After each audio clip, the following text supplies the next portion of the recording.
Welcome, everybody. Finally, this Mets and Phillies game is back on.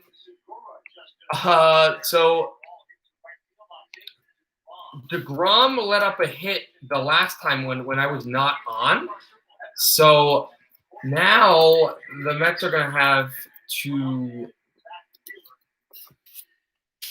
see what they can do here with their pitching staff, with their defensively. DeGrom with the ERA of 1.67, the first in the National League. He's two-time straight. Thank you for the like, whoever that was. Two-time straight Cy Young Award winner. DeGrom goes this sort of middle and he gets a strike. There it was Knapp who swung at that pitch. 0-1 the count.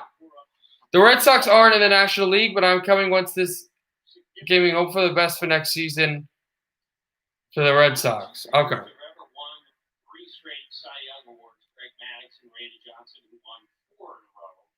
Get in the 3 Cy Young for your career category, and you start building a Hall of Fame resume, and that's precisely what DeGrom's doing. And Rudy Rojas told us he's better now than he's ever been, and we're seeing it.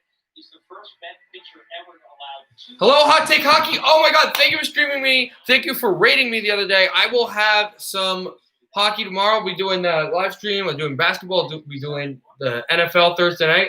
Glad to have you here, as well as New England Patriots fan. Right now we got Mets and Phillies because there's not that much left. If this baseball game ends before the other one starts, I will have I will also have a second stream, a late night stream of some soccer too. I just love my sports. Not a huge baseball fan, but if I can broadcast it for people, then it's awesome. Also, Hot Take Hockey, I saw your video today on Eric Staal and Marcus Johansson. I think that's a fantastic trade for Minnesota, even though I'm a big Staal fan. I think to get rid of that cap space was big. I was a great video, man. This year had to be one of the worst seasons at a Red Sox. Oh, yeah, I know. I've got no friends there. This one will be hit to the right, and it will count. Yes, fair. And bounced on Conforto. Missed the throw. It goes to the outfield. The Phillies running for third. They'll get there. A man on third. Andrew Knapp. What a play. And Conforto missed with a throw to the second baseman. It went past his glove. And the Phillies will get a run. 1-0. Knapp an RBI, and he's on third. It was a gap play. So you watch this. DeGrom's a good pitch, and then that's a fair ball, but it bounces off of the glove. Dominic Smith doesn't get it. It was kind of lazy by him. You got to go and get that ball. If he doesn't, Conforto has to go grab it. Throws a terrible one to second base. Goes right off his glove, and Knapp hustles to the third base, and they score also. That's swung out. And DeGrom now, 0-1, he'll have this count in his favor. But Dominic Smith, the miscue of not running to the ball, and it provides a 1-0 lead for the Phillies. It's a great trade for both teams, especially the Sabres, because Sabres need a player like Eric Staal. And that's true, but Buffalo, again, are they contending? Are they tanking? What are they doing? No one knows. That's one of those types of scenarios. Also in baseball news, the Dodgers won 7-5. I just finished watching that game, 7-5 against the San Diego Padres. So the Dodgers are one of the 8 teams to first clinch into the playoffs. Klingery swings at that ball, and it is a 2-1 count. Pete Alonso with a base average of .260, .216. You see him peering on behind the bench.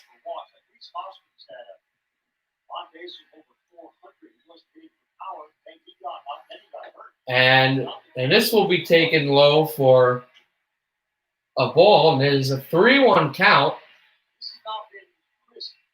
If the Mets get a walk here, DeGrom kind of struggling. It would be a runner on first and third, already down 1.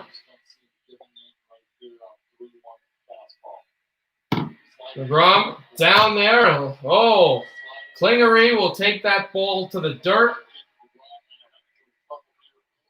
And he's gonna walk there. So the Phillies have a runner on first and third with an out. Philadelphia right now is 24 and 23. They're in the 7th spot in the Eastern Conference. I've not been around baseball enough. In the National League, ahead of San Francisco, who holds the 8th spot, and also Cincinnati, who's peering, Milwaukee, Colorado, and these New York Mets.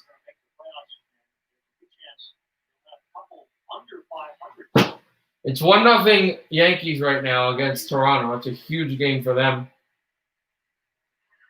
There's DeGrom, right pitch to the outside, where Hazley is. Hazley's the next batter. No outs, excuse me. There's no outs. Frazier, Jimenez, Cano, and Smith. No outs for the Philadelphia Phillies. They're up by 1, and they've got a runner on first and a runner on third. That one will be taken for a strike right just inside the gap as DeGrom made a good throw. Just put it aside and started throwing that slider a lot more. 47% of his pitches as 4 sliders. This one chipped high, and that looks like it will be a sacrifice fly if he can get there. He is safe, and it is 2-0 Philadelphia.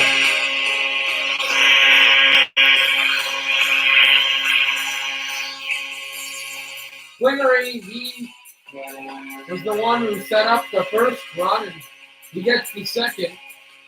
Just is able, off of a sacrifice fly, to make it 2-0 Phillies.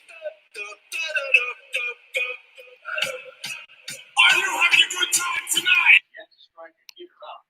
Yeah, it's a go horse. DeGrom, the pitch on Quinn. Got it high and outside of the box. Bottom of the second, 2-0 Philadelphia. 1 out. A man on first. Count is 1-0. Thank you for the other like. It's hard to believe you can go 2 innings without striking anyone out. That's how dominant he's been.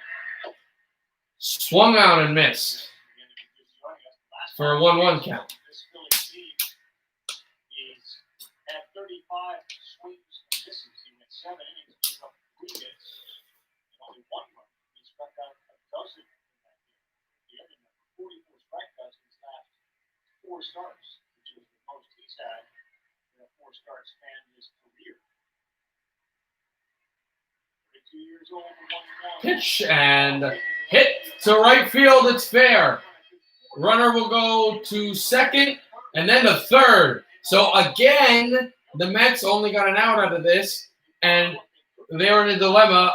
A runner on first and third, and now pitching coach is going to have a talk with DeGrom. Be like, hey, are you good? Are you all right? Just threw a pitch in the middle right at this guy Quinn. He hits this ball hard.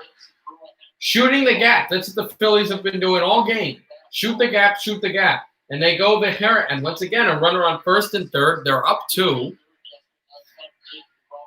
DeGrom's not getting pulled yet. Just wanted to be talked to. Hasn't played great.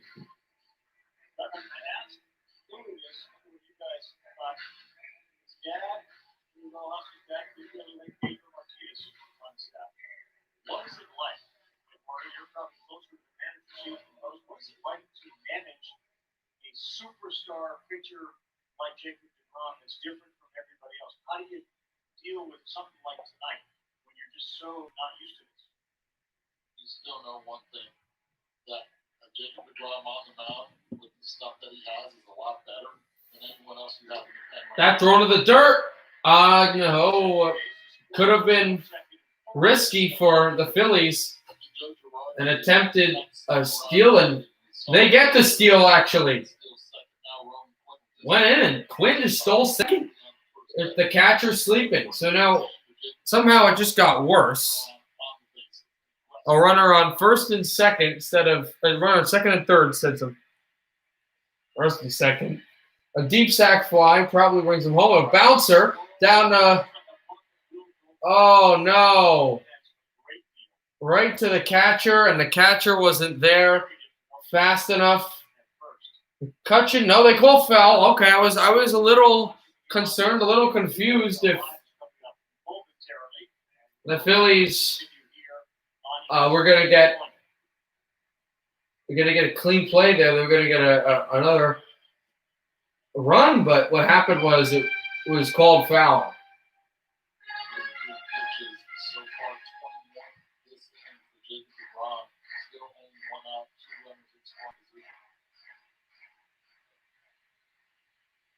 Former Pirate Andrew McCutcheon out there.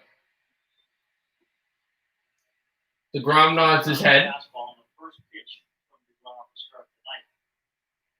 One right middle, swung out and missed by McCutcheon. A good breaking ball. It's a 1-2. It's 1-2 right now. So he had that one foul ball before earlier. He had the second, the first foul ball where it was chipped by the catcher. DeGrom motions.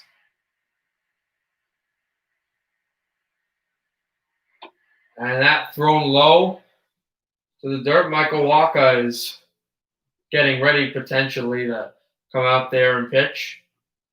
A 2-2 count with a man on second and a man on third.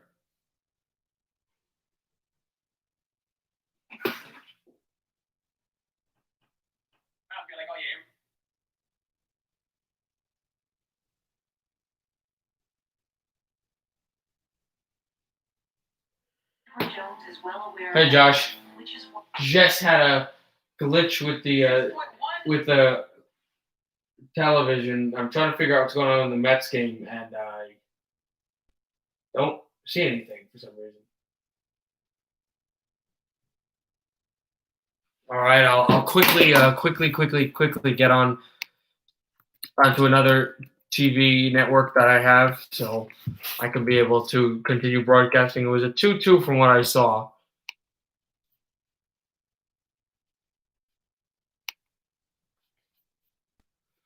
Hold on. What's the score? 2-0 Philadelphia, but they've got a runner on first, a runner on second, and a runner on third, and it was 2-2 count with one out from what I saw. As I was saying, if the Mets game ends, when the Mets game ends,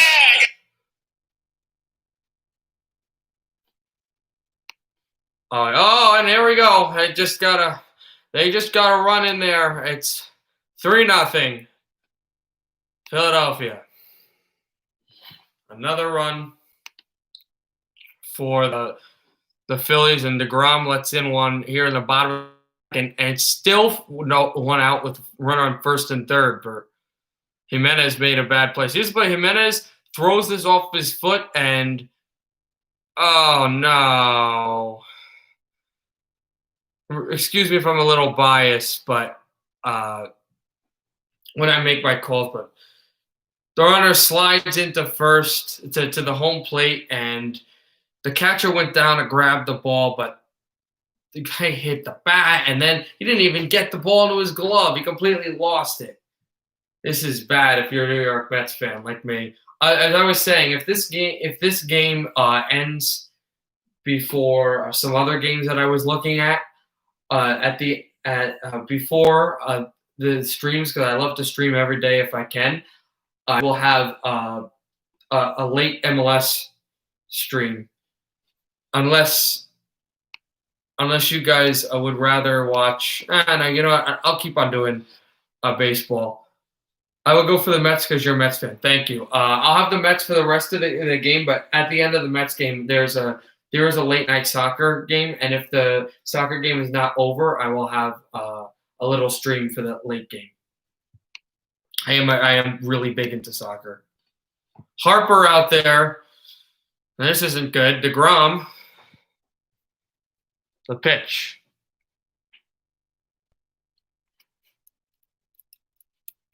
DeGrom low and swung out by Harper. He gets him for a strikeout. Second strikeout for the day by DeGrom, and McCutchen is laboring. Actually, that's the third out. So the second is over, but Philadelphia scores 3. Phillies by 3 at the end of the second inning. All right, so third inning, Mets are going to have a chance to. Good play by the baseman, but at the end of the second inning, the Mets are going to have a chance to go on offense and try to cut into this lead. That was terrible second inning. And it's funny because the Mets have notoriety. It usually happens. See my Mets shirt right here. Mets usually your MLS IQ is in the negatives for sure. I like soccer a lot.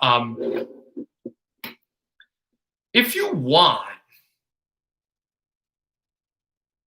I was going to try to do. There's another soccer game, and I like soccer more than baseball, but I could do the early soccer game. The only thing is because the innings are so short. I won't do that. I won't do that because this is a Mets stream. I don't want to disappoint people who are here for baseball. So no, I'll do the Mets game.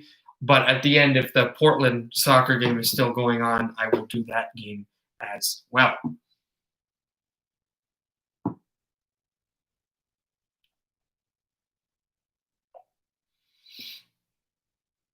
So right now, yeah, still in commercials. I have it also on my computer right now because my TV is not.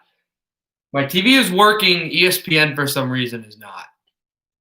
But I can still actually watch the game. I missed the third run in live action because of that problem. But right now, it's after these commercials, you're going to go right back to the top of the third. The game started moderately early. What is your thoughts, Josh, on the? Obviously, we're going to have a much bigger and much more exciting stream tomorrow between. Oh, okay. No, Major League Soccer is awesome. It's just they've got a lot of young. There's a lot of younger players in the MLS. It's decent soccer. There's some good.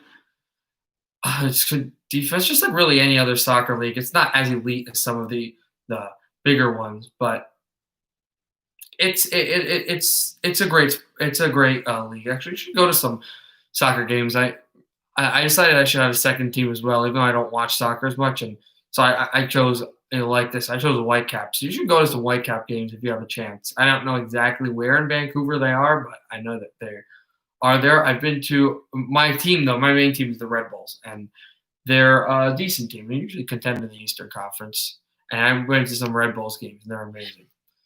Here we go. Top of the third is a 1-0 count. And on Jimenez, the former Met Wheeler pitches this one low for a 2-0 count.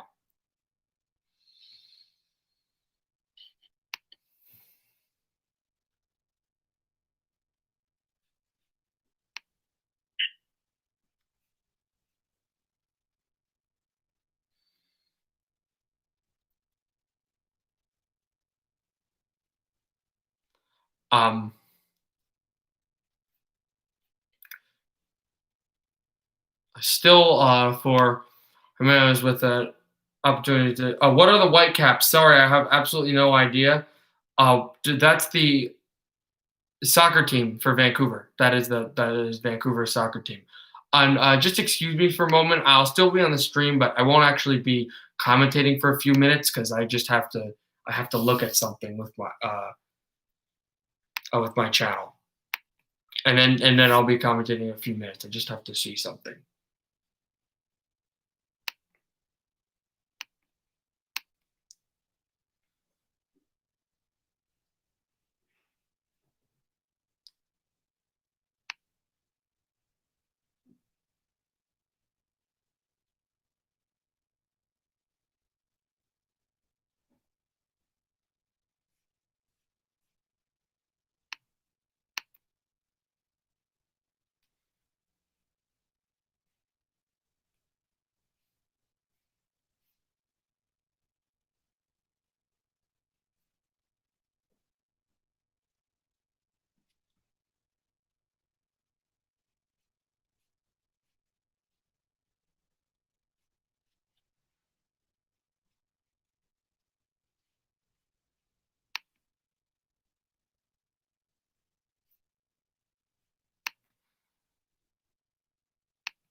Right now there's 2 outs while I was still working with that, and as what I'm doing actually is still processing. But while that is still happening, I there are 2 outs that right now, and the Mets have a runner on second. I'm not too polished at my baseball broadcasting. Wheeler's 37th pitch coming up now. My dad's actually a Phillies fan, but even though they're huge rivals, he roots for the Mets because his grandfather's a Mets fan, and my brother and I are huge Mets fans. But he's kind of happy that his team is good. And it looks like the Phillies are going in the playoffs. It doesn't look like the Mets really are again, which is really disheartening, especially since one of the worst teams in the league starting into this year has been on fire, and that's the Miami Marlins. This pitch is inside, still on a 1-1 count.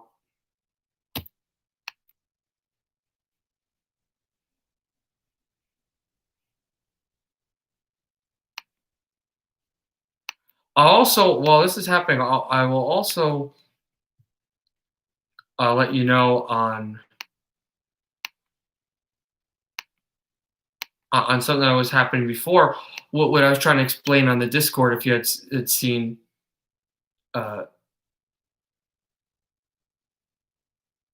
Your last name is Peters? Oh, okay.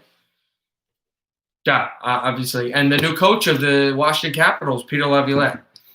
That was huge. Also, when my stream got rated the other day, I was talking to a Capitals fan, and I was explaining how the absolute best option was Laviolette. When Laviolette got hired, it was amazing. I saw stuff on YouTube and other comments, and people, I don't know about pundits, but people going, "Oh, I didn't know if that's the best. I think that wasn't a great pickup. I thought Mike Babcock would have been a better." And I'm a huge Red Wing fan, as you know, as well as the Canucks and the Devils, and I love Babcock, but no. The Capitals had to make the perfect decision. They made the perfect decision. They're going back to the Stanley Cup final quite soon. And yet, Peter, yeah, it's funny. Oh, no, what happened was that with the Mets game was before. Now my TV is glitching on that channel, but before, actually, that wasn't what happened. Before, the Mets are supposed to be on ESPN, and it got shifted to ESPN2, which on the TV we have to use our like college channels or something. So on the TV you can't do that. They don't have ESPN2, so I had to wait through like 2 innings of a Los Angeles Dodgers San Diego Padres game I cared nothing about for the Mets game to go on, and I already had a stream, and then I didn't realize the Mets game wasn't going to come on until, so I had to. And then I accidentally posted it, and then now I just had to delete it, and so I just did now. What's my least? The Rangers. Oh, besides the Bruins, yeah, the Rangers. The Rangers are my least favorite team, and frankly, I know you're supposed to hate the Bruins, but I hate the Rangers and the Penguins much more, much more. But the Rangers are my least favorite team. Oh, apparently the inning is over while I was rambling, but no score, nothing for the Mets. So the Mets are going to have to, the bottom of the third, pitch to the Phillies again, and the Phillies are going to have a hit, are up 3. So I got to figure out when the NBA is tomorrow, because the NBA tomorrow's going to be interesting because I have a lot of sports I will stream on about, but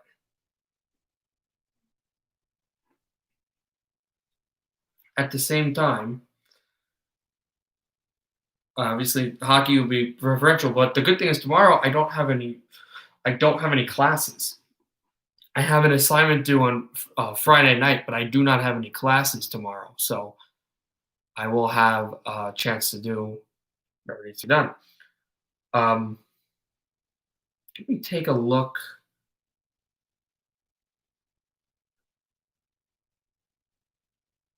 at. I was going to look at the NBA. I want to see when that game starts. I think that game starts at 8. And if that game starts at 8, then we know we're starting at 8. If the game starts at 7 tomorrow, that game will start at 7. So my stream, yeah. If I can help it tomorrow, my stream will also start at 7 o'clock. Please Miami win tomorrow. Yeah. Besides Rangers, Pittsburgh Penguins. No doubt. No doubt the Pittsburgh Penguins. No question. No question.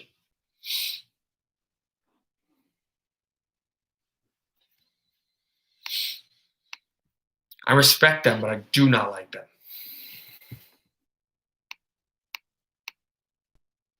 I've got to see live. I got to go to a Devils Penguins game and a Washington Capitals Penguins game. And the Penguins lost by double digits, double goals. So I think Devils beat them 3-1 and the Caps beat them 4-1. 4-2, no, 4-2 and 4-1. It was great. That'll be taken for a strike. 1-1. Waka is out there after DeGrom's miserable night. Swung on and the bat broke, but it goes right to the shortstop who throws it over to the first baseman for the first out of the bottom of the third. Bohm broke his bat. He broke his bat, and he hit this ball kind of like a slow rolling one, and it goes through off of his hand, of course, and just back out there. And it is a good break for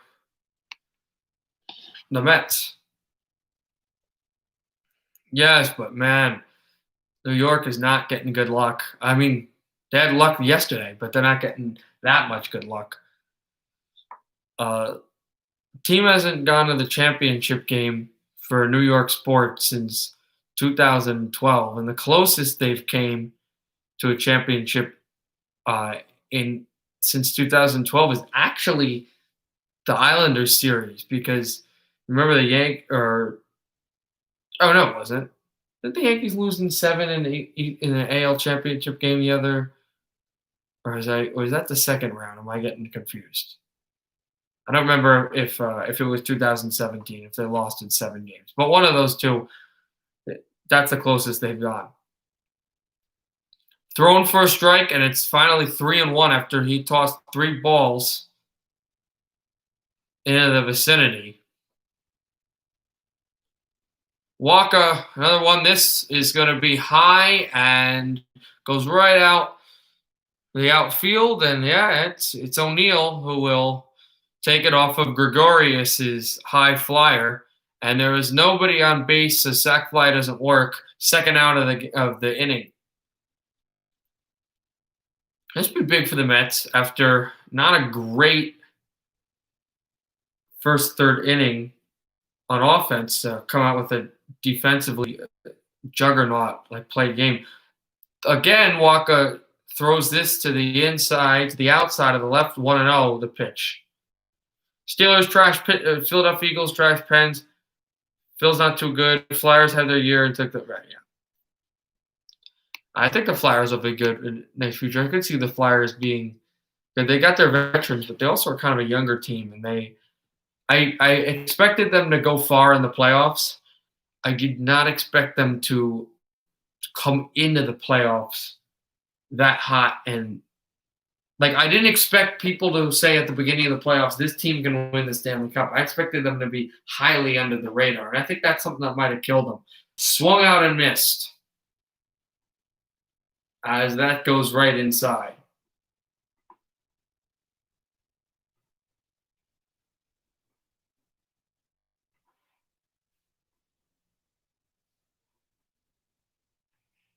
Waka swung all the way down deep, and it's gone. A home run for John Segura, and the great third inning is done. It's 4-0. A home run that just got cycled top left side, and just like that, the Mets are caving in. DeGrom lets in 3 hits and 3 runs, and Waka in the second side of the inning, his first full side of the inning, lets in a monstrous home run by Segura. And then this one is thrown to the first baseman, and he'll take him out. So finally the inning, just like that, is over.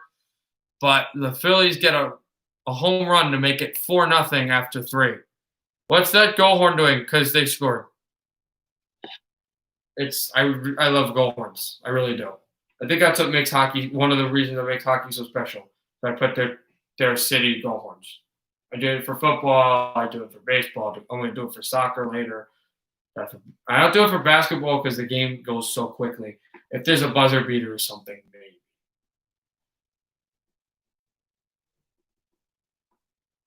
But yeah, so it's 4-0 Phillies. Mets had like the perfect inning, and then he gives up a home run.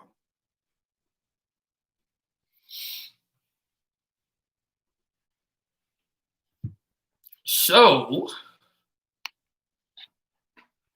let's see something. Literally, ESPN doesn't work, but waiting here on the Mets to come back. Mets got to do something on offense here. They've got to. How do I do these goal horns? I get them off of YouTube. They're not mine. I don't create them. I've downloaded them on my computer. Hello, Dion Luis. How are you? Got the Mets right now are getting killed. A hug for Brazil? Okay.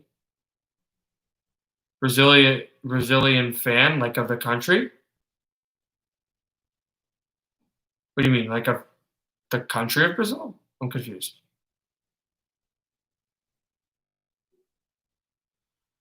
Right now, Mets. Oh, not good. Not good. Not good at all. I'm from Brazil. Oh, okay, cool, man.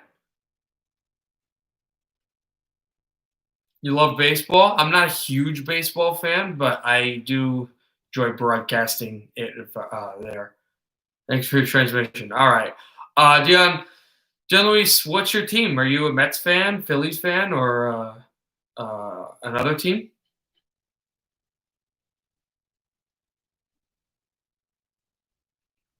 Are we doing baseball? We'll be doing the rest of the Mets game, and we might be doing some soccer later.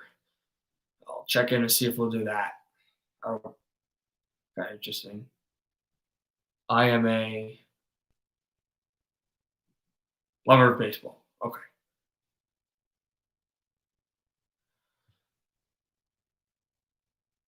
John, we like baseball. Our favorite is hockey. Yeah, every team. Oh, so you just love the sport. So I played men's league softball. I haven't played baseball. As man on second right now. It's a Wheeler lets up a hit. But I enjoy playing baseball. I do. But I played catcher. That's a tough position. I'll tell you the one thing I don't like doing. That's weird. It's a single, but he threw it off the back. He hit that one off the back. Oh no, he isn't set. Oh, it was a double. That made sense. He hit this ball really deep. So here comes Dominic Smith. He made that error that led up the first run in the second inning. Smith to bat. It's kind of weird doing it with like the zero surround sound, just my voice. Smith shoots this one up the gap, and it's taken a shortstop, thrown to first base. But it counts kind of a sacrifice. They didn't go to third. So it is right now a runner on third, but one out. And I realized that I understand how baseball diamond works, but if you look at the television and you look at how the diamond, how they show the diamond marker up top, it's 4-0 Yankees too over Seattle. It doesn't make too much sense. It looks like a diamond, but if you think about it, like, first, second, third, the third base you would think would be the first base because if in this hemisphere, I think we're all living all from you read left to right, even though I understand it's a base. Cano hits this one through the gap, but it was fouled, so go 0-1.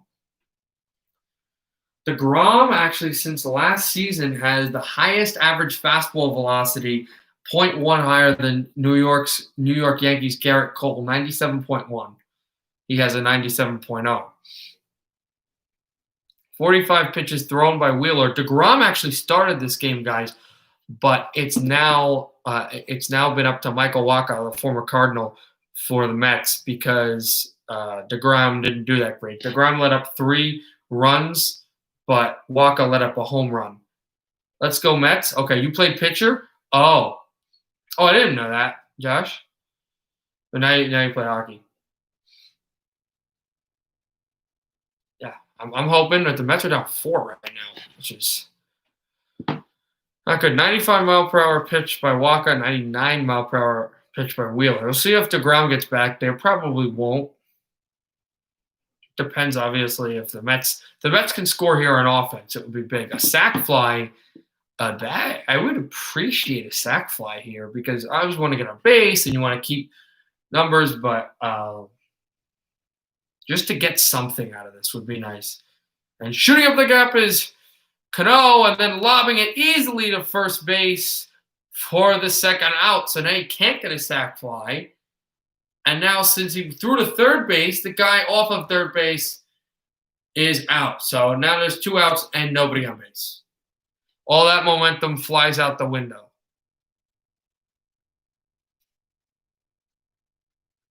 So for Davis, who had a decent chance, he was able to get on first base, then third base. And Cano's trying to slip this one past the third baseman.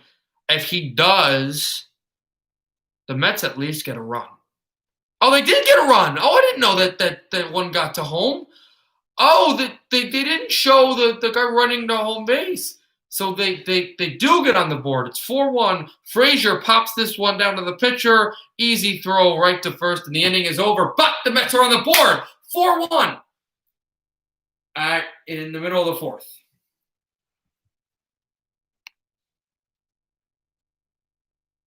Did you say 9-mile-per-hour pitch? I said 99. I said 99. I don't know if there's a person who throws a 9-mile-per-hour pitch. Maybe me. Yeah, no. 99-mile-per-hour pitch. Which is,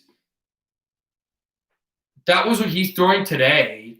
And DeGrom's average was 97.1, but that was his average. He can throw over 100. I believe the fastest throwing pitcher that's a starting pitcher is Syndergaard. The fastest throwing pitcher in the league, regardless of whatever, is Chapman for the Yankees, but he's not a starting pitcher. He's a closer. I think it was an internet problem because it said 9 on stream. No, 99. Maybe I messed up with my words. But anyway, New York, it's on the board. It's 4-1. Mets needed this win because nobody's been eliminated in the playoff picture, but the Mets are 2.5 games out of the wild card spot. I'm gonna have to check up on. I'm definitely gonna have to check up on the other baseball games of the teams that the Mets are currently behind for the playoff spot. The second team being the San Francisco 49ers. 49ers. I'm telling you, I never do baseball. I'm telling you. San Francisco Giants. I know that's one of the teams. Let me take a look. I know Milwaukee's another one. It's San Francisco, Cincinnati, Colorado, and Milwaukee. So take a look. Cincinnati is beating Pittsburgh 1-0. Want the Pirates to beat the Reds. I would also look for your team too, Seattle. They were going to play against San Francisco today, but it got postponed. I don't know why, but okay. San Francisco's not playing tonight, and Seattle's not either. Anyone over the age of 5 can throw 20 miles per hour at least. Come on, man. All right, let's go back to this game. Wacha throws this one in the middle for 0-2 now, 0-1. His 15th pitch of the game.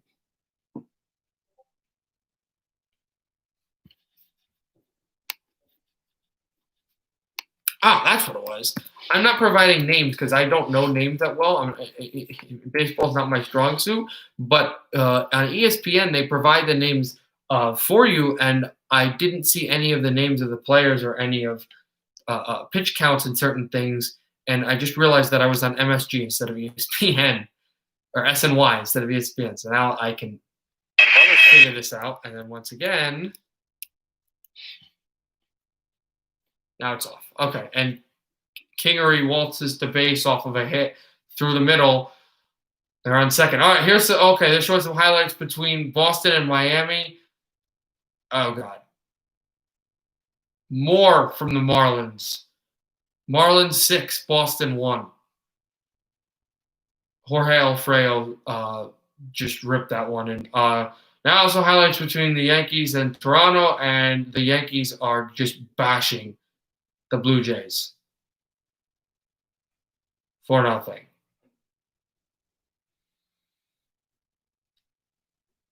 Milwaukee lost to St. Louis. That's good. As I said, San Francisco is not playing Seattle. Colorado right now is another team I'm going to need to lose. And Colorado lost to Oakland. Okay.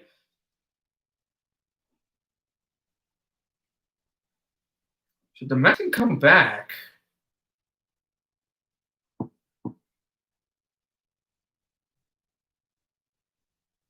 Yeah, if the Mets can come back and Pittsburgh beats the Reds, New York will be in some serious shape, some good shape. This one popped up by Hazley, who had a sac fly earlier in the second.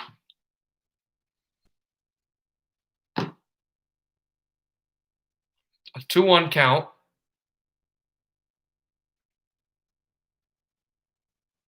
Hazley at base.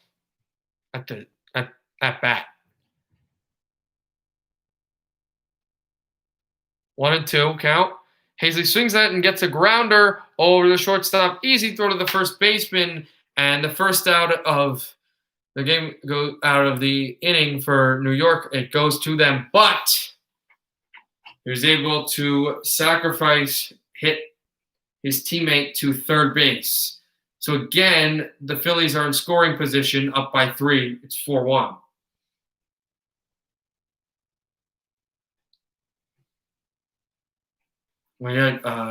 George Girardi's done a fantastic job with this baseball team. Again, not the same expectations they had in preseason, but they're finding a way to stay in it, and this new playoff scenario is going to really help them.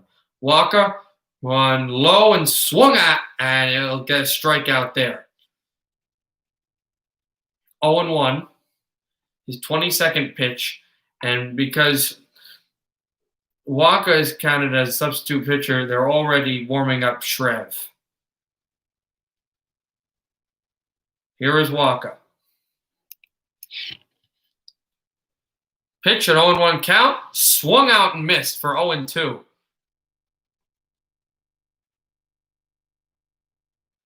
Roman Quinn, the center fielder, is 1-1 tonight with a single. He has 3 RBIs on the season and 2 home runs. Washington beat Tampa Bay 4-2.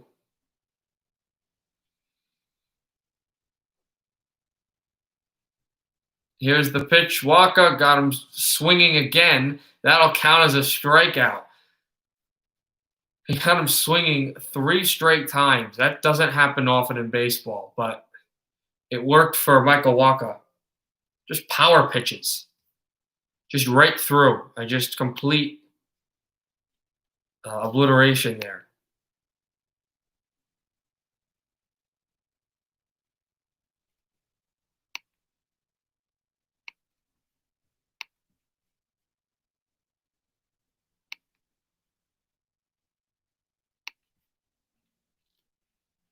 Here's McCutchen for the Phillies.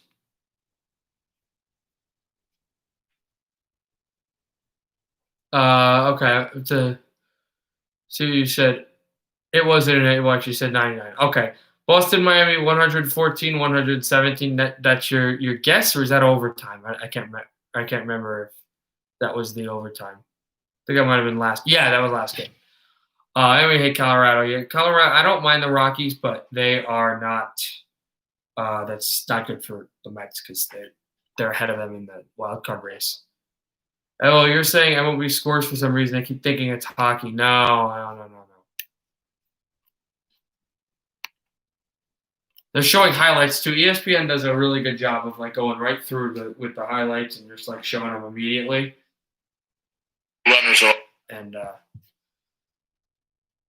so they still haven't thrown out. Now a man on third still, 2 outs. But if the Phillies can get on base down and out, Bryce Harper's coming up. McCutchen signaling to the umpire he wants to kind of go to the other side of the bag and stretch.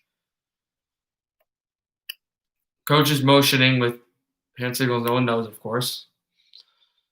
His pitch there, hit by McCutchen, out to the shortstop, pumps and throws to first, and he got him with a lot of room. End of the 4th inning. We're going to the 5th. 4-1, Philadelphia.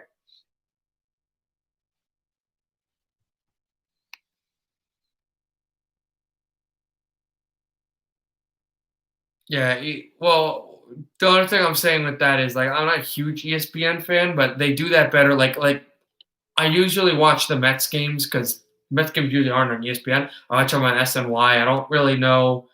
I worked in Canada because different Sportsnet does different games, and I know Sportsnet has their own channel. They have their own channel for different sports, but they also have their own channel for the Toronto Blue Jays.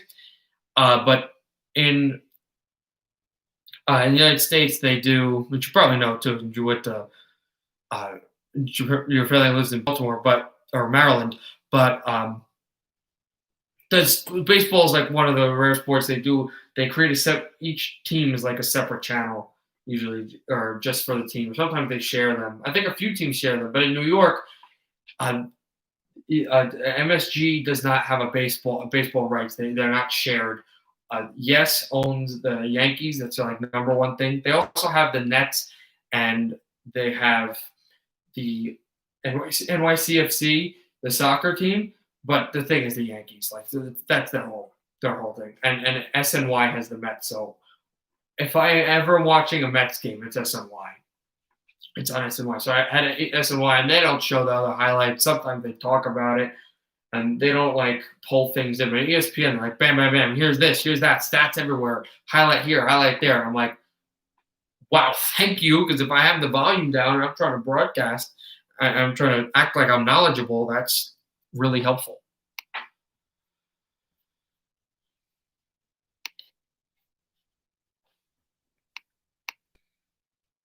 You're still sifting through as they get ready for the 5th inning. Diamondbacks and Angels are next. Oh, my second favorite team. I don't think I will broadcast that though. No, I won't. I won't broadcast that. I'll just be Mets for today since that's my team.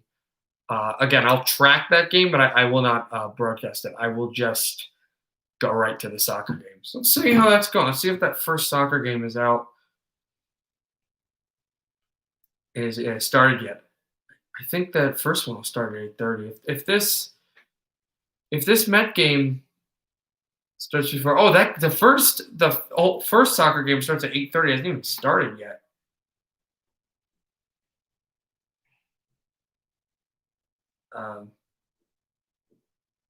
Vancouver also plays Montreal as this 5th inning just started. If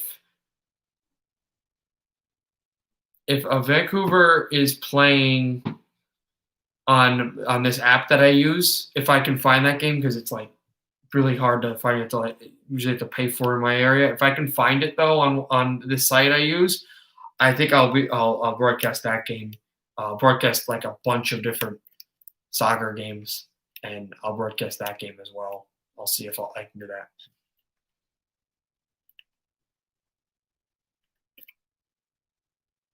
Oh, the first one's actually wouldn't be on as well. This ball is hit to the gap as well.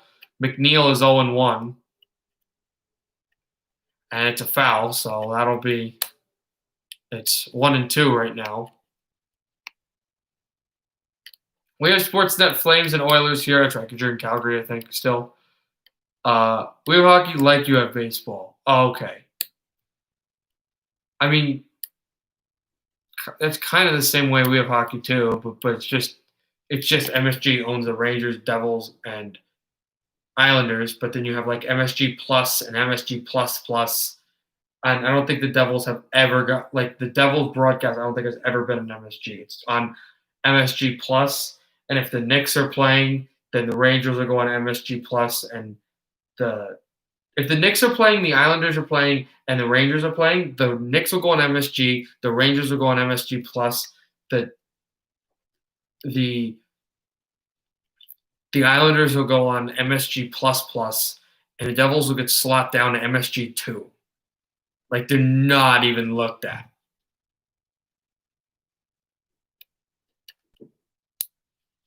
I personally would like that though. I like to like kind of like go back Calgary, Edmonton, Calgary, Edmonton, Calgary, like just go through and just like, okay, here is this game. I could flip through the 2 games instead of only having 1 game in my city.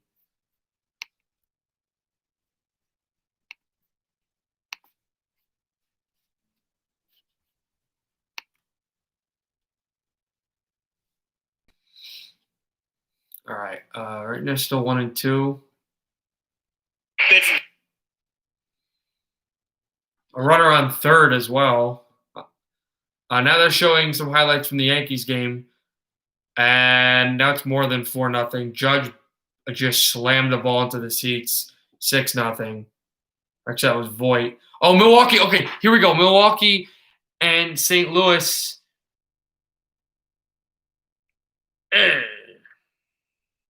Not good. Milwaukee is destroying the Cardinals. And that Milwaukee is one of the teams that the Mets trail in the wild card. You want the Milwaukee not to win. Oh, that game just started too. It's the middle of the second and it's 4-0. So I mean this game was 4-0 in the middle of the second. Or that was the third actually, but that's 4-1. That's on offense. Still no out. There's a man on first. No outs. There's a man on first. Shigeru Gregorius. There's if they go high up with this ball, or they're trying to shoot the gap, or a low roller. We'll see. Wheeler the pitch. Swung at, and it was foul. Doesn't matter. 0-2. Andres Jimenez is 0-1 tonight. He's hit 2 home runs in this season. If he hits his 3rd home run of this season right now, the Mets would trail only by 1. Oh, Richard Sherman's on IR. I didn't know that. Sportsnet 650 is Canucks special. Sportsnet Pacific is Canucks and other teams in sports. So I assume Sportsnet 650 is the one that Shorthouse broadcast on. What is going on with this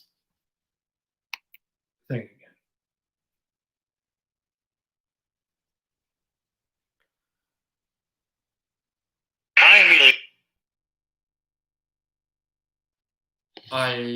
That happened. He tried to throw back to first. It's still 1-2, and I missed it, but I think a ball was hit to the catcher, and then the catcher, it was like a foul, and the catcher to go grab it, tried to throw it and tried to throw it back at first, thought he had the Mets stealing, and no. He's still on first. He got back. He was back in time. Jimenez, 1-2, no outs. Hits this one high, deep. Is that fair? No. Ugh, 2 left of the pole. He hit that 2 left of the pole. If it went more right, he would have had a chance for home run.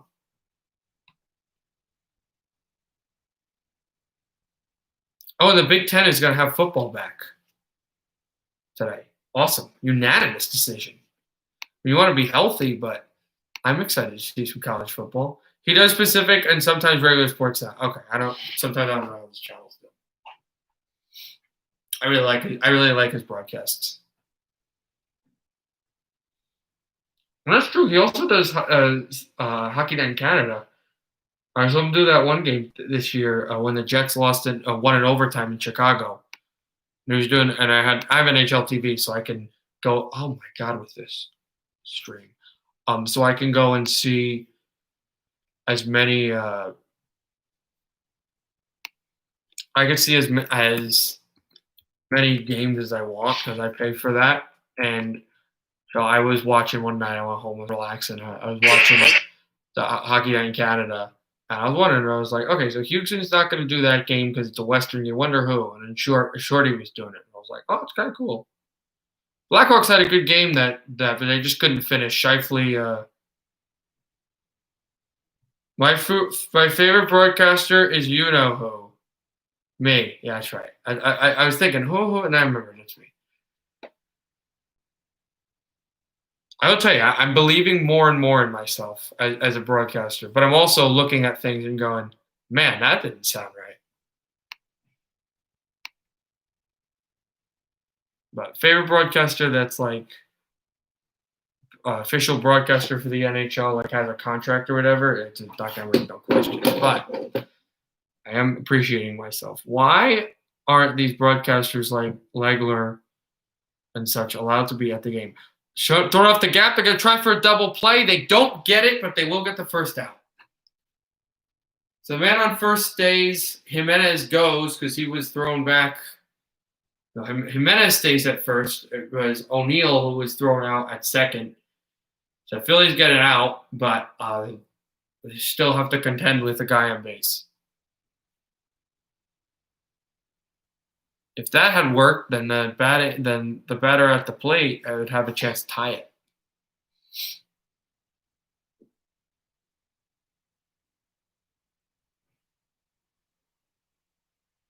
Here's Wheeler. Tried for Ramos, and then immediately Wheeler threw to Bohm thinking that his former teammate was going to try to steal second. Actually, he didn't even move. He goes back to first again for the same opportunity.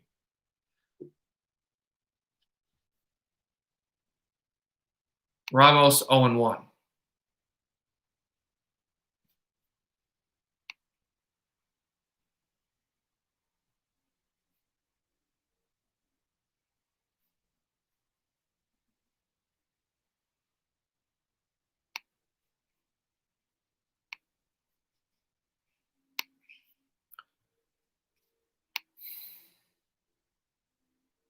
Claim that.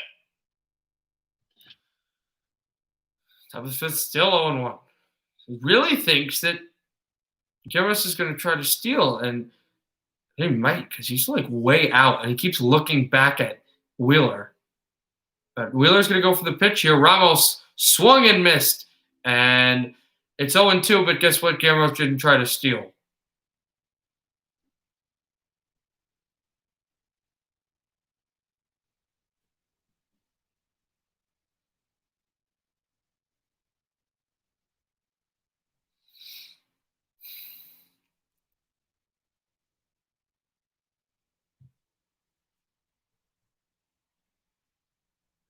Ramos at bat.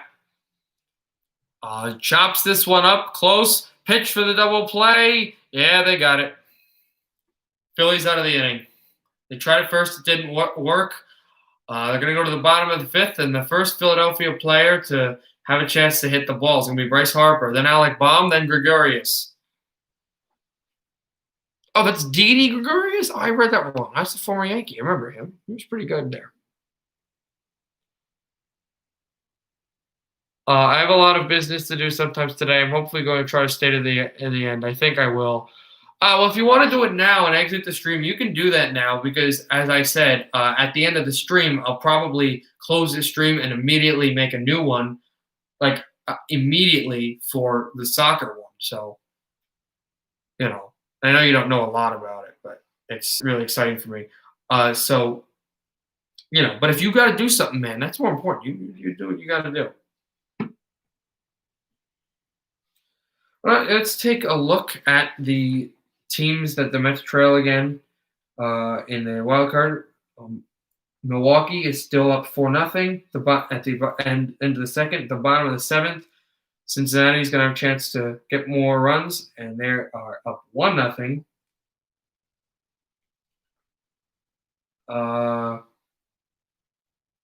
There's another team too.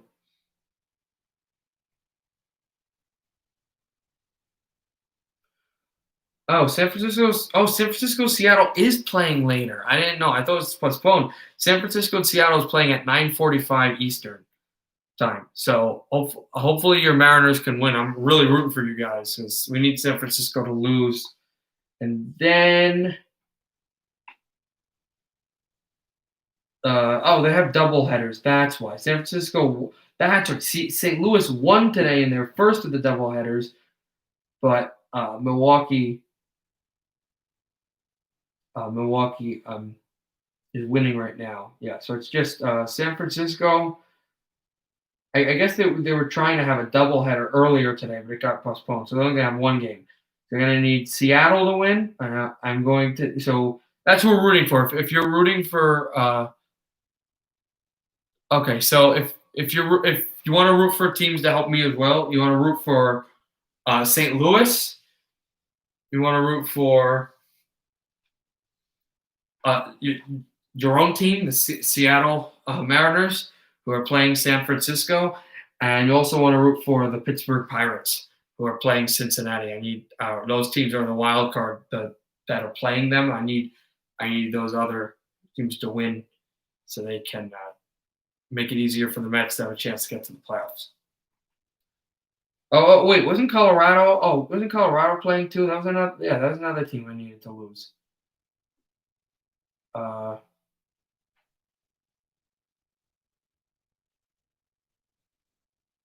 But did they have a doubleheader? They lost to Oakland. They lost to Oakland, I think.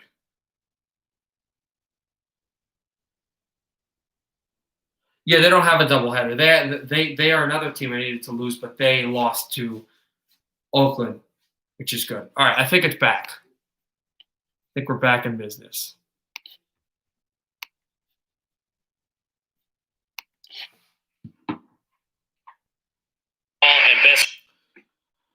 All right, bottom of the fifth, 2-0 count.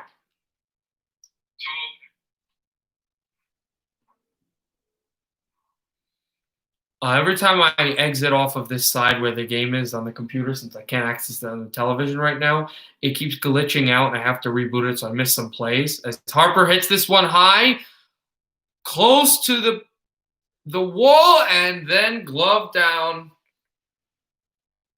by O'Neill. So they'll get they're gonna play there. Okay, Minnesota, Chicago. This doesn't affect me at all. And the Twins hit a home run. It's 1-0. But what I did now was the reason I brought that up was because now I'm on the phone on the YouTube live stream, muted so I don't get distracted by myself, but I can see comments or questions live as they happen while I'm also watching the game. Usually I would never have to make that mistake, make that error, have that problem because of the television. All right, here are the wild cards right now in the American League. The AL East is led by Tampa with New York behind the Yankees. Chicago, White Sox lead the AL Central. Wow. Minnesota behind them. Oakland for the West. Houston behind them. And the wild card, Toronto, Cleveland. And behind Cleveland is Seattle. Seattle actually has a chance to get behind Cleveland, and they're the closest in the wild card race there. I will read the other teams too. So for the Mariners, because I think, well, let me ask this just so I get it clarified. Josh, if you're still here, you are a Mariners fan, right? I haven't been just saying that and been completely wrong, right? Just asking. I don't know if you were or not. If that is your team. If not, then, this thrown in the right, low, and outside.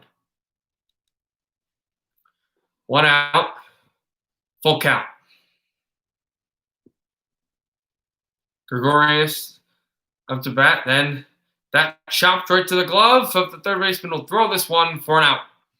Second out of the inning. Now they're showing Pujols for Anaheim. Hopefully the Angels win. It's my second favorite team. 668 career home runs, tied with Willie Mays for the fifth most of all time. Oh, hopefully he can set a record against the Diamondbacks.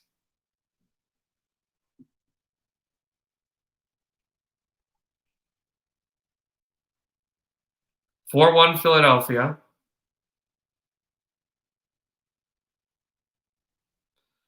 And a swing on a miss by Didi Gregorius. 0-1 count for him.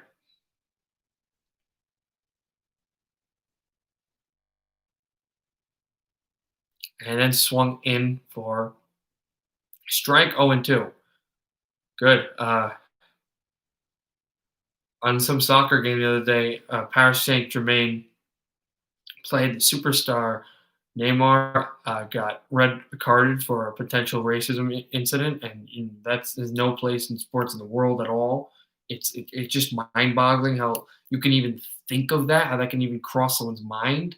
But it crossed his mind, potentially. Well, allegedly, because no one knows the facts except for him. But they're going to look into the incident. I just got that new notification on there. Philadelphia 17, WFT 0. Okay. If you don't mind me asking, Josh, two things. Number one, what is that? And number two, can you type on the chat if you don't mind on this stream, just so just so I'm sure, because I didn't know if Seattle is your team, and if not, what your team is. So so what I'm asking is, what is your baseball teams at Seattle, and what does that mean? Hit up the gap, and Gregorius Didi gets it through for a single, and he'll be on first. Oh, okay. Washington football team, and then your baseball team, if it's Seattle or if it's someone else.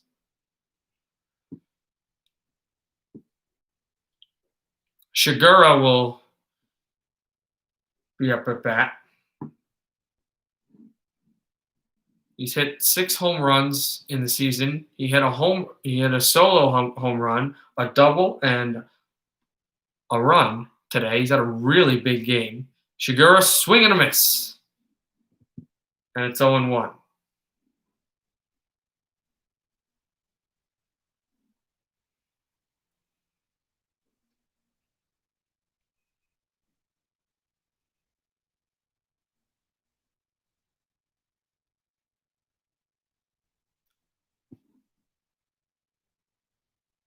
I can't call myself a Mariners fan, but they are your favorite team. So you are a Mariners fan. No, you can call yourself a Mariners fan. That's not fine. You're not being a disgrace to Vancouver or whatever by being a Mariners fan. That's okay. Even if you're a casual fan, like you watch them once or twice and you don't really care if they win. Like I'm a big Mets fan, but I don't watch them that much. And I mean, there are some teams that are casual that I barely ever watch, but I still consider myself fans. Well, okay, good. So I was going to say, I will now update you since you are a Mariners fan, and throw too late. That'll be a runner on first and second, and 2 outs. So now I know that Seattle actually is averagely close to getting, and there are a few games out, but to getting into the playoffs. No one's close to clinching yet, but into the playoff picture. Right now, if the season ended, you would not be making the playoffs, but the team you're behind is Cleveland. So I'm going to take a look at Cleveland today, see if they play, and I don't know. Fubo TV just found out that which is the network that I'm using, just found out that I have MSG. So now I got to go to the other network that doesn't give me the name. So hopefully you guys can hang on and be okay with me not knowing any of these names. Okay. Although it's a clearer resolution with SNY. Right now, yeah, looking for Cleveland. They're winning 1-0 in the bottom of the second against Chicago. But Chicago has a runner on third. So, yeah, obviously for you want Chicago to beat Cleveland. You want Cleveland to lose. And Cleveland loses as many games as possible. team that you also want to watch that's behind you that you should be wary of is Detroit. And this one hit all the way back, and Conforto makes the catch. End of the fifth. We're going to the sixth inning. 4-1 Phillies. And Detroit is playing. I think they played today already. Yeah, I think they played today, if I remember correctly. No, they did not play they did not play today. But they are currently playing, and they are currently losing 3-0 to Kansas City. If I remember, Kansas City, I don't think is a threat to you. They're pretty low. They're averagely there. They're fighting along with it, but they're not that good. Yeah, so Cleveland is up by 1 for you guys. Seattle is not Seattle. Oh, Seattle hasn't played yet. Detroit is up by. Detroit is down by 3, and also the thing with Seattle as well is I will be rooting for you guys, not just for you, but also because Seattle's playing San Francisco, and San Francisco holds the second wild card position in the National League, and I don't want them to have the second wild card position. Now, I respect everyone in the league except not the Red Sox. I don't really respect the Yankees. I really don't. Personally, that's just me. I don't like the Braves, but I respect them. I guess you have to respect every team. In most organizations, you can respect. You don't respect Houston. I don't care about it. I mean, I don't know. I really just. Right now, I'm going to the sixth inning. We shall see that. Let's take a wild card check into the other games that concern the NL. The Cubs tied it. Let's go, man. It's good for you. Cubs tied the game against Cleveland. So that's plus for Seattle. And back to Kansas City is right now scrolling through this app is insane.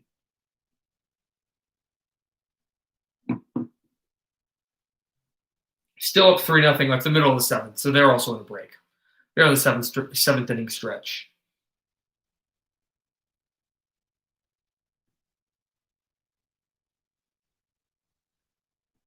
Miami's throttling Boston. That game doesn't really mean anything, though.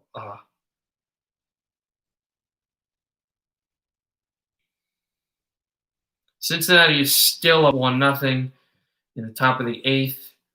At the bottom of the third, the Brewers are up 4-0, and they're batting. Oh, Mets are back?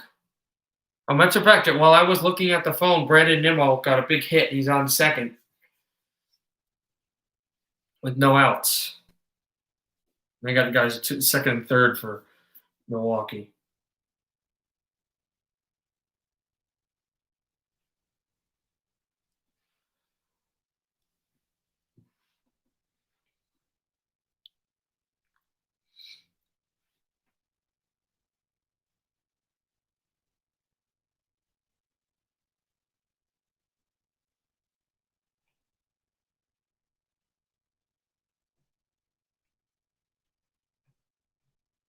There's Wheeler, and that one cut to second. Guy still stays in second, and nobody moved, but Nimmo was able to stay on second, and the first baseman was caught out at the plate. Yeah, no, I know. My friend is a huge Mets fan. Tommy Bavaro, that's right. I keep forgetting when I talk about him that he's been on so many streams that you have seen him or know him. But he does not like the Astros at all. I don't really care. I don't have a like or dislike for them. I just have mutual disdain. They're just there for me. They're not. I was super happy that Washington won, even though Washington's a rival of the Mets. I never really hated them, and I liked a lot of their players, and I really like when the city of Washington wins championships. I like that city. I have family down there. it was cool for me for the Nationals to win last season. And interesting too that they kind of snuck in, and this Washington team right now is not very good anyway, and will probably miss the playoffs. They're worse than the Mets. Not one of the glove down of the catcher, Zach Wheeler, with the 68th pitch of this game. 1 out, 1-1. Phillies lead by 3. Wheeler.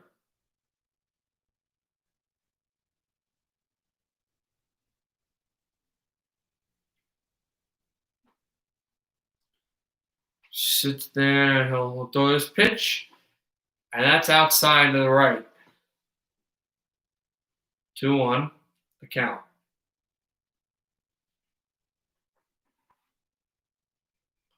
I can't hear the volume on this. I've had this muted, so the sound isn't on, but I can tell that with the SNY camera, they just zoomed in on Wheeler's hand. He must have had a bruised finger. His middle, posterior pulsing nail type area was bruised. This is hit high, and it is gone! Oh, a double home run. That's a 2-run. J.D. Davis, the Mets are within 1, just like that.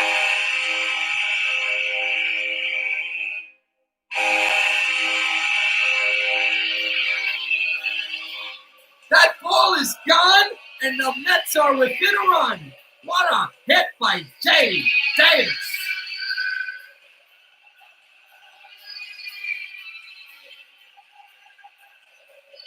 Slammed this one high, and what a time to get a home run off of his former teammate. And Davis had a rough game tonight, but boom, right into the seats. And it is 4-3. Philadelphia still leading. And it's funny because I was talking about that whole thing where the Mets had a chance to get a 2-run home run, but they never was able to, and now they get it. 1-0. And count. J.D. Davis, man.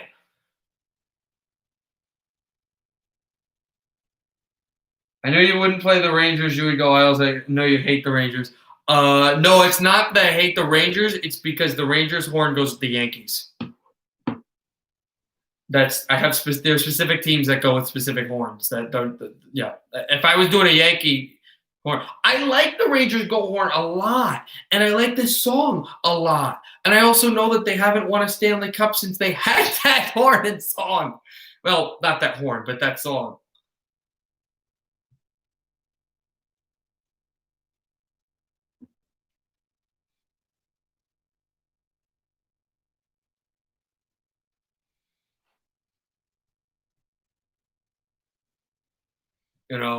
Man, that was a big play. Wheeler pitches this one inside, and then it'll go for a 1-2 count.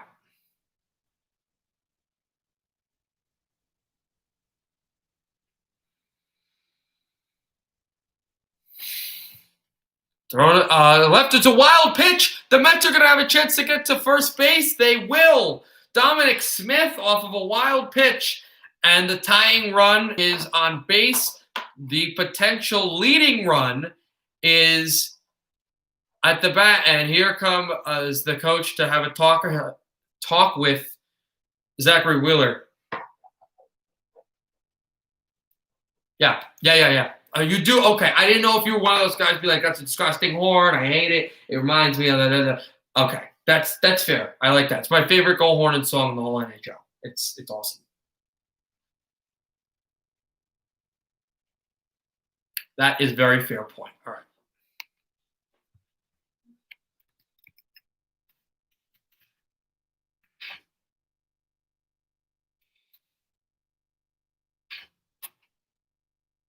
Robinson Cano, who's 0 for 2.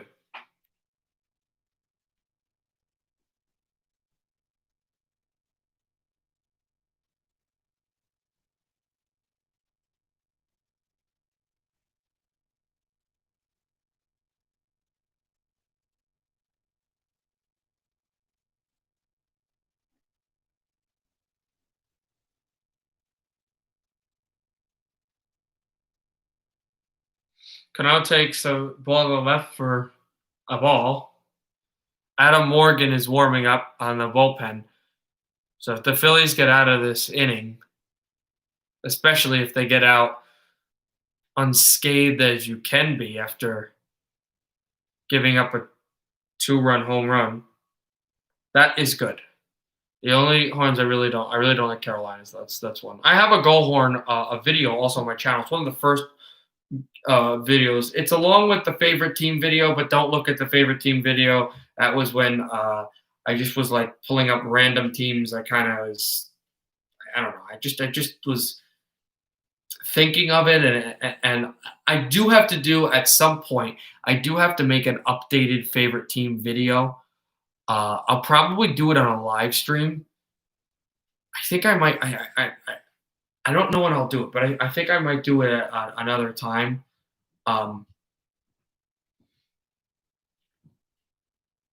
But not sure. But I did a favorite goal horn. I did a favorite goal song video. But yeah, I'm definitely gonna have to do an updated favorite team on. Going for the double play is Philadelphia. Back to first. Back to second. Back to first. Phillies are out of the jam, but they give up a 2-home run shot. Philadelphia 4, New York 3 after the top of the 6th. I hear a lot of people don't like the Devil's goal horn, but the Devil's goal horn is really cool.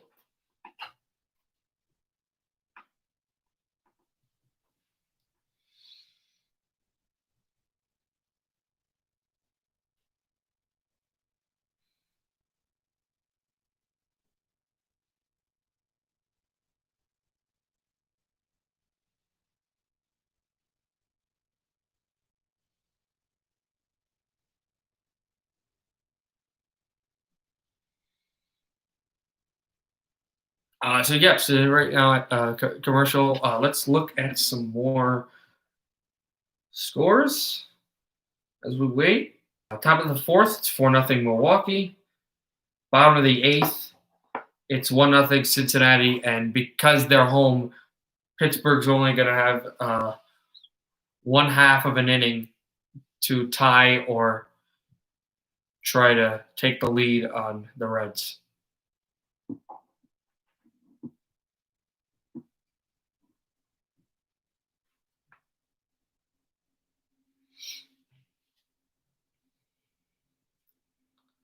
So that one.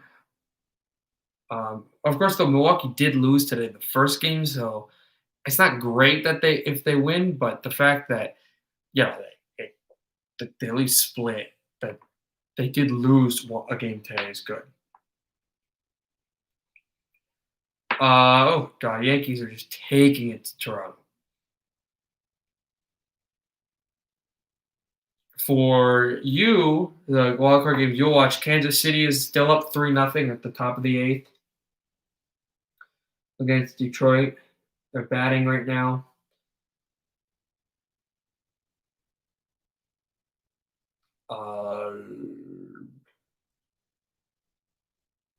Bottom of the 3rd, Chicago is tied with Cleveland. And then obviously that San Francisco-Seattle game that is going to start in about 41 minutes.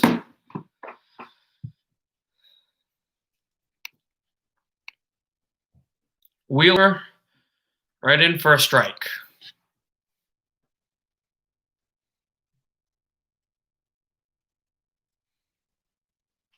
Wheeler turns and waits to set up. Waka, not Wheeler. Wheeler is not a Met. Waka.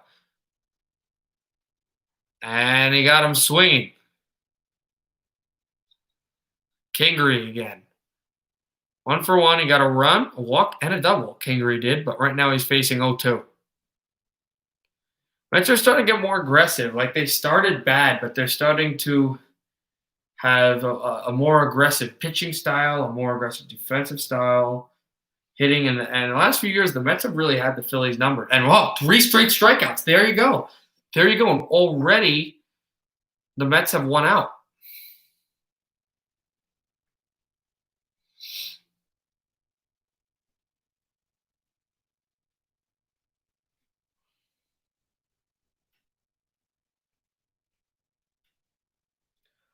I like Devil's Horn. Also, I don't really like Montreal's Horn. I don't like the song that much anymore. Their horn sometimes is okay. There are some moments where it's okay. As this is swung out all for a base hit right into the outfield, and the guy will stop at first. So the Mets do let up a hit there. There's some times where that horn is actually really exciting. Most people don't think so. I usually hate that horn, but there are times in a playoff series, late in a playoff series, like a second round series, where there's a timely goal, and you hear that, and you just hear the Habs fans going, and especially against a team like a Boston or an Ottawa or Tampa Bay, and that actually is cool. That horn works for that. But usually no. Their song, I don't like their song anymore. Really like the I don't know the name of the song, but the one like boo or whatever. It was the it was the I can't speak French for my life at all. I never even learned French in high school, but or in college. But that was a good song, kind of like poppy hip hop type song that was dedicated to the Montreal Canadiens. I like that one, and my favorite one was the horn. I can actually play each one. You know what? I'll play it when they get to the when this goes to at the top before the top of the seventh. 1-1, one out, one man on base. I know French. I don't. Like maybe 3 words. I'm telling you, I didn't learn. I learned Spanish, and I'm decent at Spanish. I'm Puerto Rican. I'm of Puerto Rican descent. My mother knows pretty good Spanish. My grandmother knows pretty good Spanish. I had some of my ancestors were came from Puerto Rico, and some of them also were natives uh, of, of Puerto Rico, Puerto Rican natives, as in like the Native Americans that lived there. So I know some Spanish words and some decent Spanish verbiage, and if you hear me say them, I I kind of sound like I know, even though it's an egregious language for me. But I don't know French. I never learned French. I just know words from either people saying it or seeing it on a show or a movie or something, or listening to Canadians games in French. I don't know. No, I don't know French. Not like that, at least.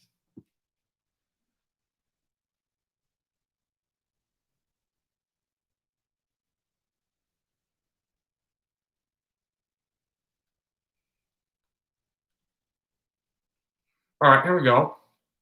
2-2 count. One out. One guy on first.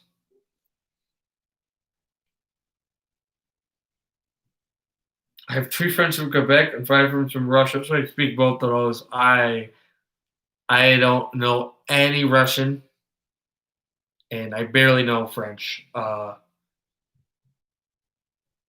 I mean, I know words. I know because I've looked them up because I've heard them. People say them. I know words in. I know words in what's it called. I know words in Polish because I have friends and family in Polish because I listen to a lot of music from that country. I know a lot. I know a decent amount of Swedish words. I know a good amount of German words, but I don't speak Swedish, German, or Polish. The best language I can speak is Spanish, and I can't speak Spanish that well. I just hear it a lot, and I know words in terms of. I know some strange words in Spanish, like I know words in Spanish that you'll never hear from even TV shows people like talking or a Spanish teacher like this. Uh, Hold on, just making sure I'm looking at my screen like this. Right here is a string. In Spanish, it's called hilacha. No one would know that. It means nothing. It's one of those just words of anything. But I know it because I hear I hear words. My mother talks about it sometimes. Is Swedish because of Elias Peterson? No, Swedish is actually because of this band called Sabaton. I don't know if you've heard of them. They're a Swedish metal band. They're unbelievable. They sing about history and the military and really cool. One of my favorite bands. And they have a whole album about Swedish military history and Swedish political history.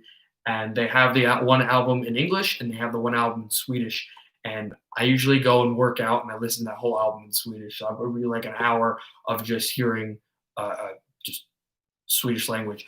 Popped up high and taken with the glove for the final out of the inning. It's the end of the sixth. So this is what I was talking about with the Canadians. They're showing just nonsense to mascot smacking a person's head or something.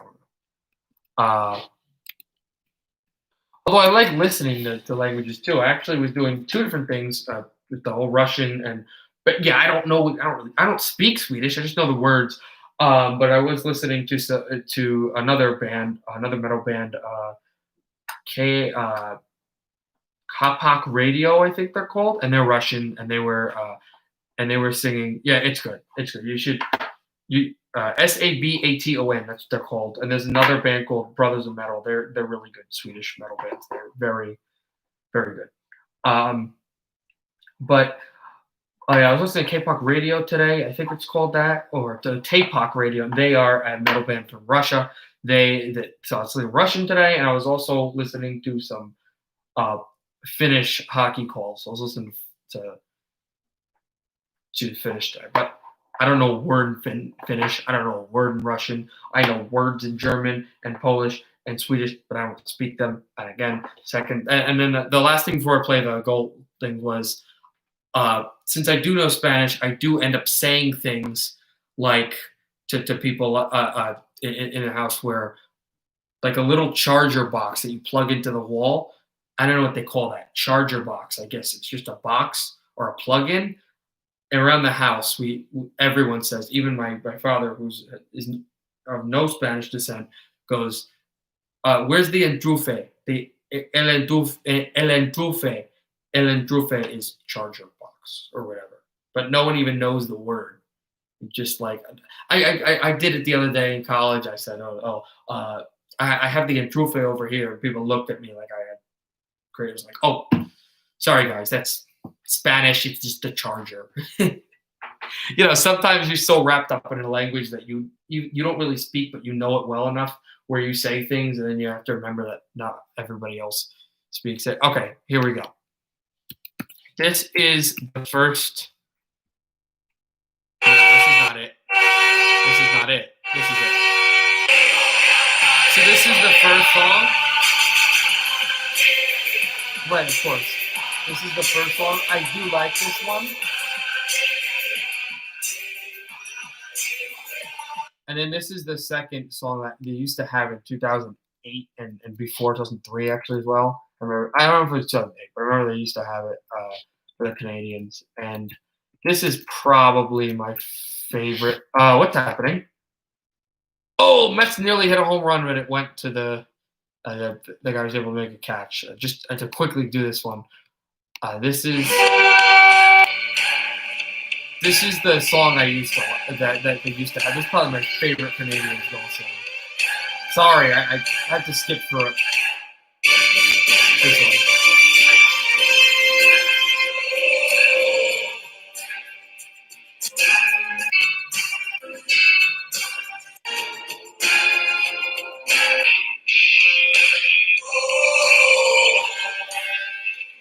Yeah, that's like my favorite. That's so good. But anyway, enough of that. And so hit this one. Is that foul? Yeah, because some girl with a chair just picked it up. I don't understand this.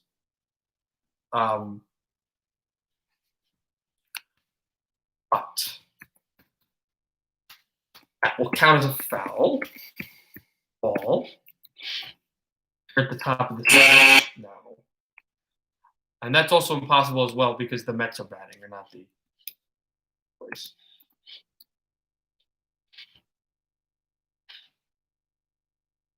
Wheeler.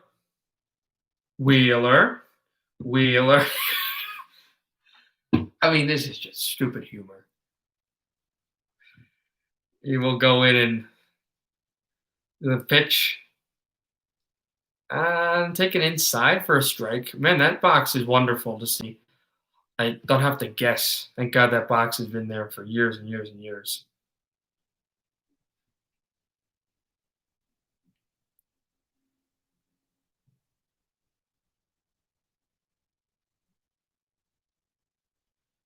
Wheeler pitched this one high, and then off the bat of McNeil, swung and missed.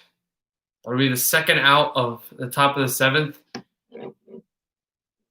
Think of the Jets, Wheeler. Yeah, it's a good thing you live in such a hockey market where, when I say Wheeler all the time, I'm thinking of Blake Wheeler. But when I hear Wheeler from people, if people say Wheeler, or my family talks about Wheeler, it's the athlete Zach Wheeler, not Blake.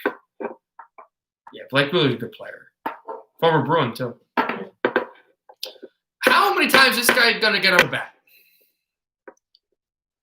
And now it's terrible that I don't remember the guy's name, but it's Jimenez, I think.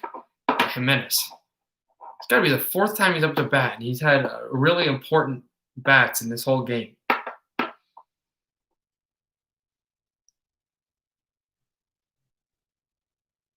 Zach Wheeler. Pitch in the middle. Oh, that's a looper to the right side and outside. 1-1 count.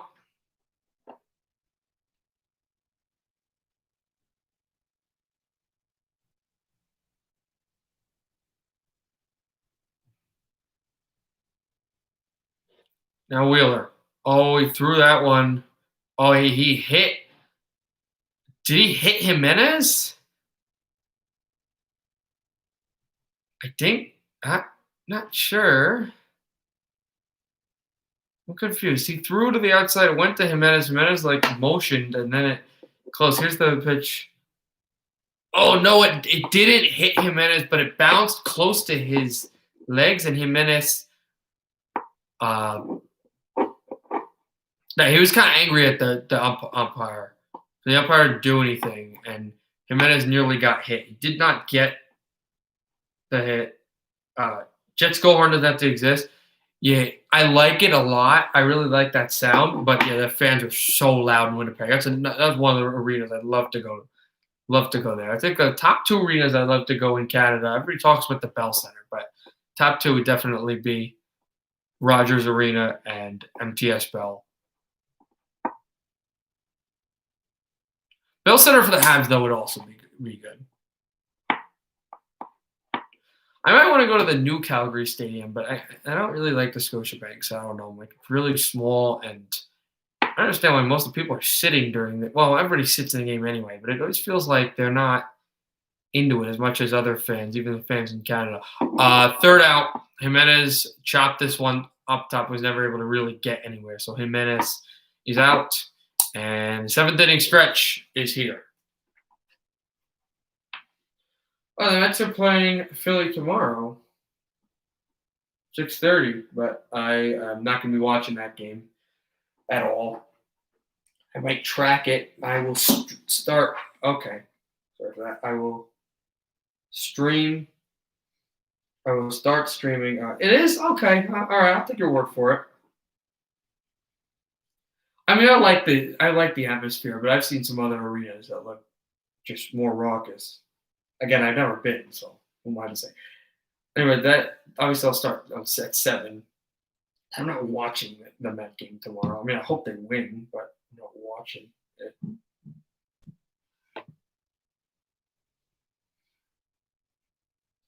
All right, let me go check some stuff from baseball, see some other scores. I do appreciate, though, that although there are a ton of commercial breaks, there are no intermissions. That there is an intermission, but it's just little intermissions every time. There's no big one. There's no big 20-minute intermission, and I do appreciate that. Oh, Josh, the Yankees are unstoppable. It's 11-1 against the Toronto team that wasn't supposed to be good this year, but we've seen that they're good now, and they are just killing them.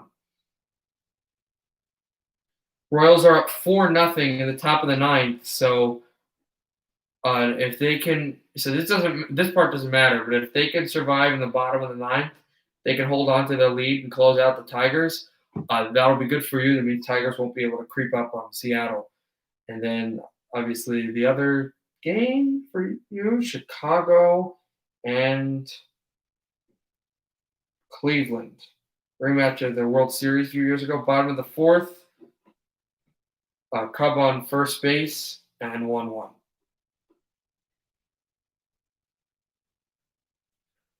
For Cincinnati, I think that game's done. I think that game is over.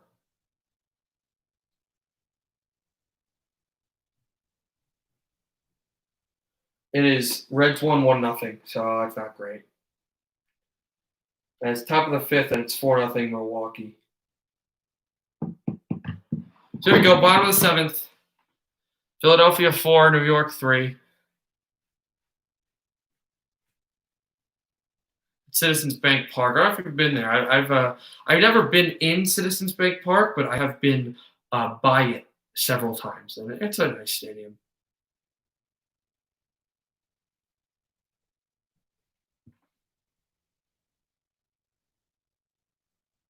Cleveland, I want Chicago to win. Yeah, no, I know. Of course you do, because Cleveland is right ahead of you. I don't know how many games they have in hand. I don't know how many games they are ahead of you, but they're right in the second wild card spot. Of course you want Chicago to win. And the good thing is that the team behind you, Detroit, it looks like they're going to lose. The Mets, the teams that the Mets needed to that it would help if they had lost, did not lose at least yet, because Cincinnati lost. Cincinnati lost, Colorado lost, Milwaukee lost their first game, so Cincinnati won. So Milwaukee can lose this second game.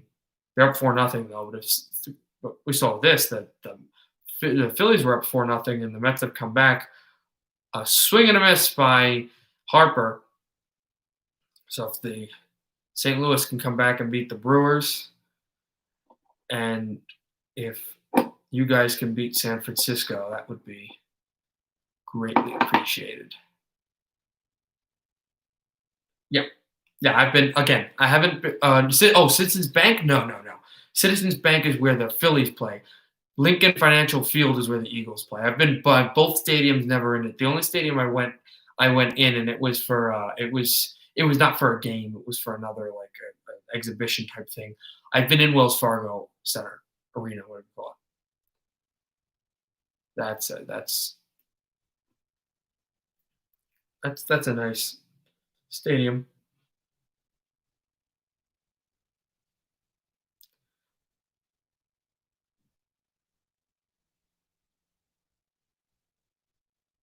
Not for a hockey game, but at stadiums. I've been in Wells Fargo Center. I've been in at the Rock Prudential Center a lot. I've been in Madison Square Garden. I've also been to Capital One Arena.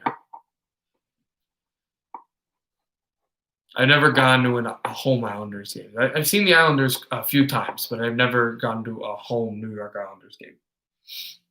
And then I've never gone to a different. I've gone to Yankee Stadium. I've gone to MetLife Stadium. Or no, that's football arena. I'm in the Citi Field. And that's it for baseball. I've never been in another professional baseball stadium. I've been to MetLife Stadium. I've been by the Gillette, but again, never in Gillette. And again, I think that's it. And for basketball, I've never even been. Oh yeah, and I've been by Barclays Center, never in Barclays Center. I've just been to Madison Square Garden for Knicks games for basketball. And for soccer, I never been to a soccer game in Yankee Stadium for the NYCFC, but I have been to a few Red Bulls games in Harrison, New Jersey, in I think it's called Red Bull Stadium. I got second strikeout by the Mets, Wilson. with his 9th pitch this game. So they're an out away from going to the 8th inning.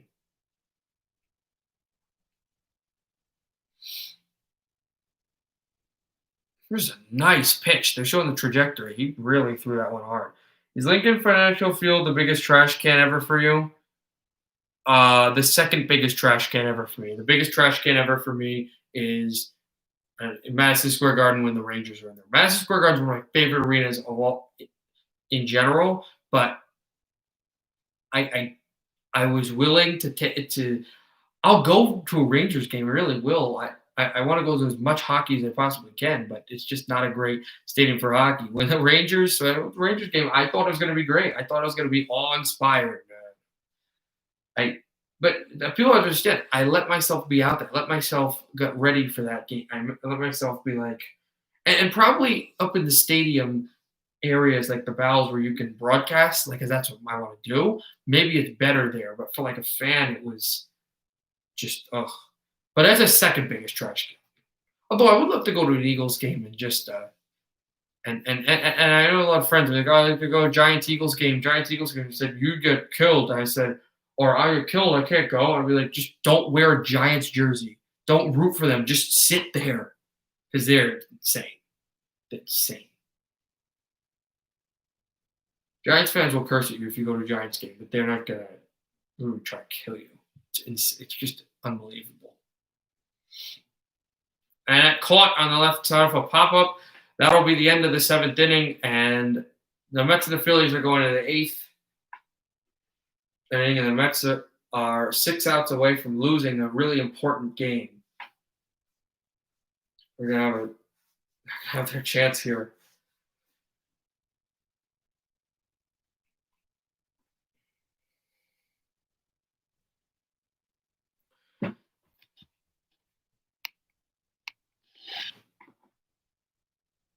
What's the score?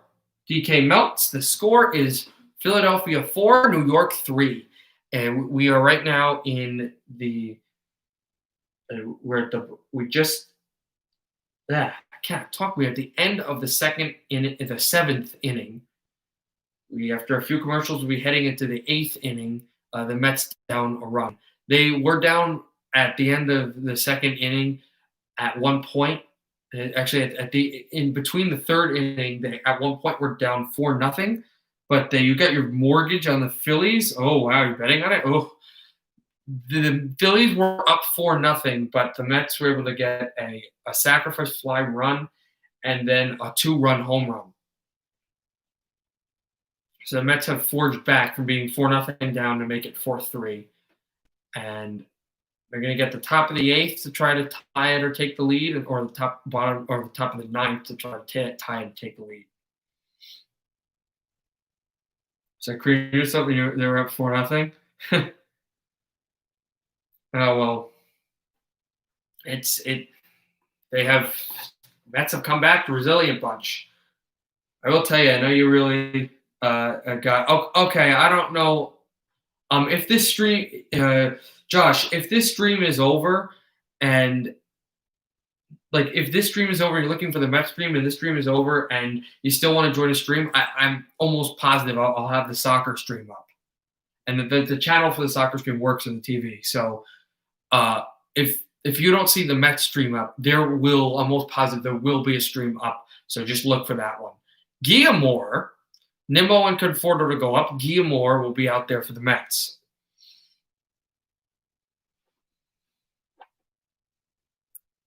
I will tell you though, DK Melts, I know this is really important for you in betting or whatever, but this is kind of basically a Mets stream. I don't have any Mets stuff in my dorm room. A lot of it's at home, besides this tank top. But the Mets are going to be. I'm something you can also search. No, I know. I'm just telling you that if you see oh, where's the baseball? It's gone.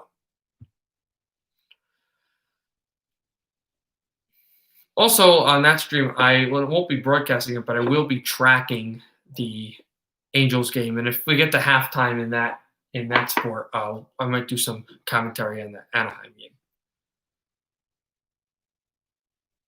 So Guillermo swings and misses, and then there was one outside that he just looked at. So it's 1-1 right now. It's okay, we're all friends. It's blacked out in my area. Where is your area? Because I'm right now in North Jersey, watching the game. Because if you're in North Jersey or Philadelphia and it's not on ESPN and you can't get it on ESPN, then go to NBC Sports Philadelphia if you're in the Pennsylvania area or the South Jersey area, or if you're in North Jersey, go to SNY. A pitch taking low for 2-2 count. You're in Connecticut. Can you get ESPN? If you can't get ESPN, then yeah, you're just gonna have to probably stay on the stream then, because I don't think SNY reaches Connecticut, and I know certainly it's in Philadelphia won't. Hit there by Guillermo, out of play, so it's still 2-2. The count. Oh God. Since it didn't work? Okay.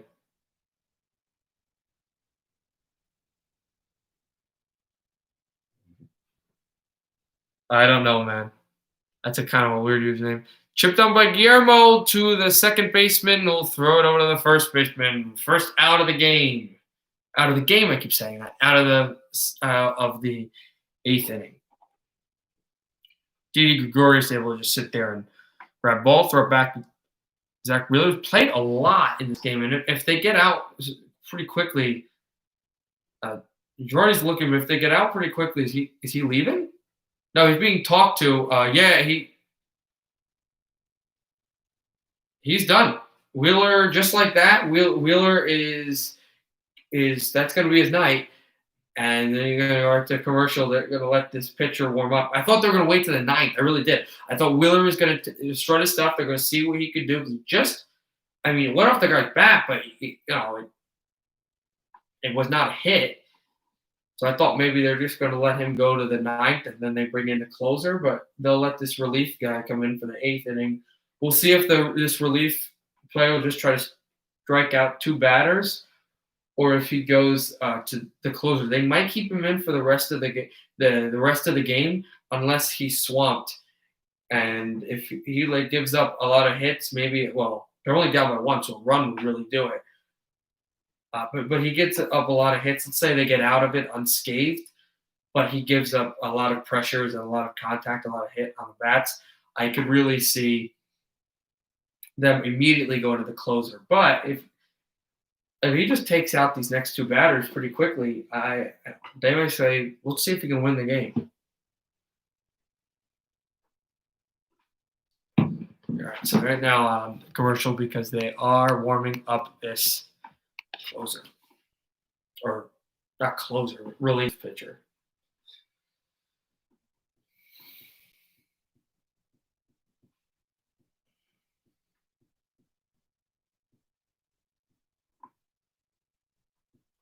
Once the Mets game is over, we will end the stream. Stream will be over. But if you want to watch more sports,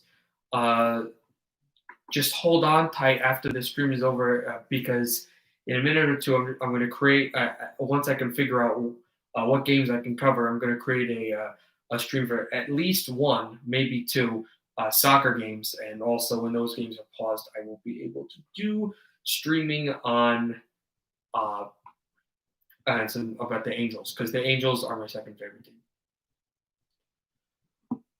Chad Ochocinco, bro, I woke up this morning. Okay.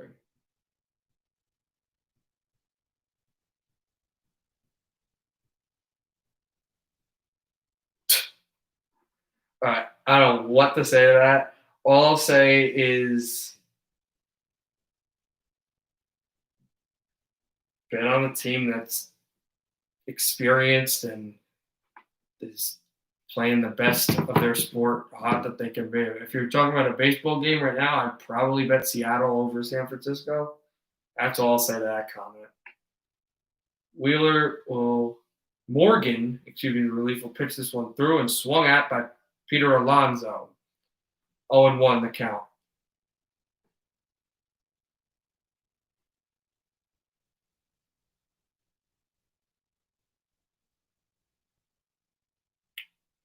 Yeah, I want the Mets to win too, obviously. It's kind of more of a Mets stream. Morgan's first pitch, and I'll go with the second. Low for ball one. 1-1. Alonso out there. Conforto's on deck. Mets have nobody on base.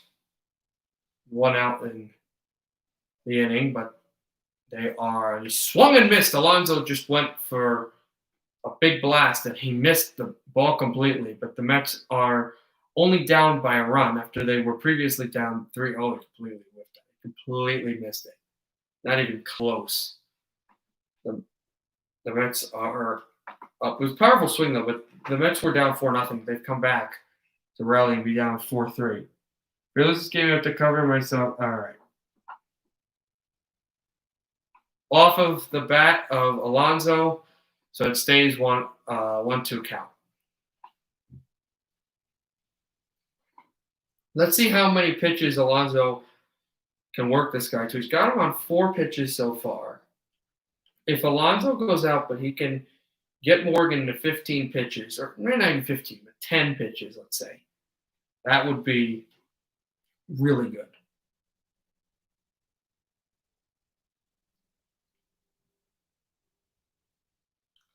That's swung off of Alonso's bat as well and fouled for pitch 5. 1-2 count still.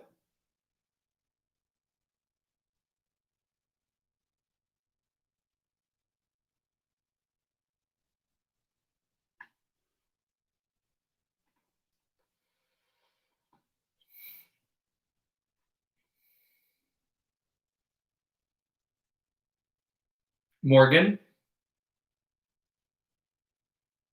waits low, and now he'll set up for the pitch. Swung at high by Alonso and fouled out again.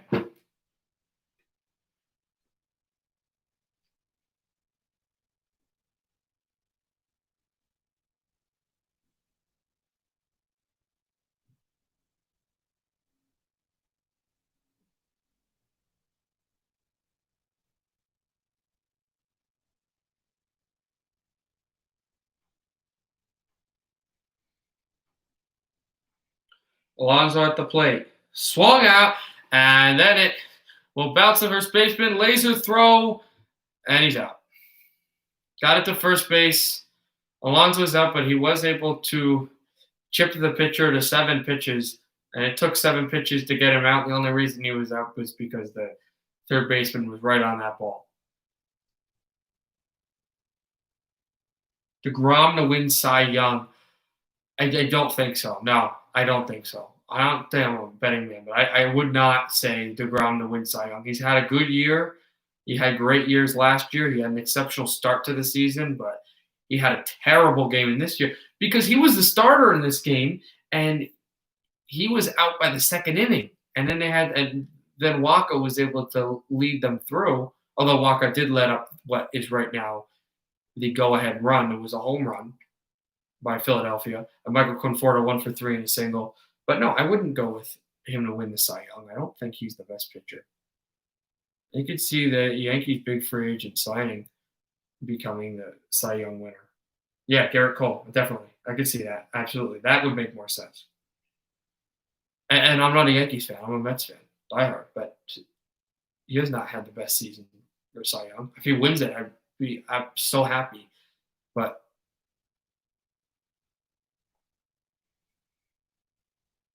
they're warming up a bullpen player in the background as well. To the outside and take all 3. 3-0 on the count for Michael Conforto. Trying to get on base. There are 2 outs in the top of the 8th. And then the Phillies would be going in the bottom of the 8th. It'd be 3 outs away from beating New York. Morgan for a strike. And it's 3-1.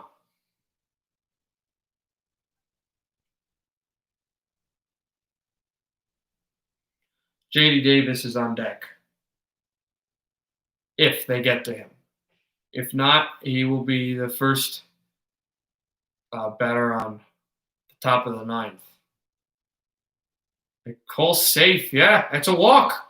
That's a walk. They say it was just inside. And Conforto will be able to use his persistence and get to first base. And now the Mets have the tying run on first and the potential leadoff run at the plate.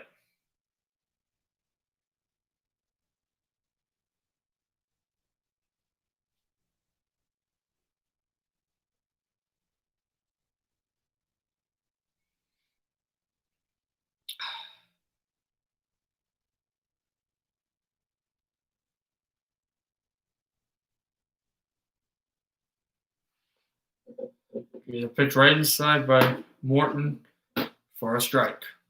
Strike one, 0-1 the count.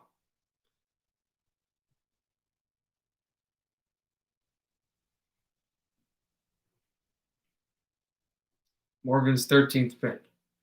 JD Davis, who hit that home run that made it 4-1, 4-3 at the plate. That's a high pitch way up there, and it's now 1-1.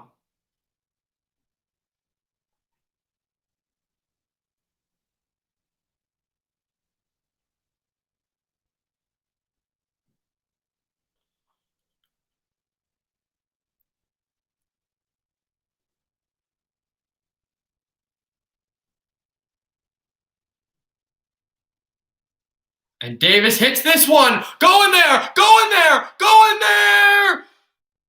And no, it didn't go out, but it went off the outfielder, and it goes all the way through. Going for home. The Mets tie it. The Mets tie it. They tie it. Oh my God! What a play by JD Davis! I have $100 in the Rangers winning the cup. Get ready to lose $100. JD Davis. Michael Conforto comes home, and Davis goes to second. Morgan can't believe it, and the Mets from 4-0 down have tied the game.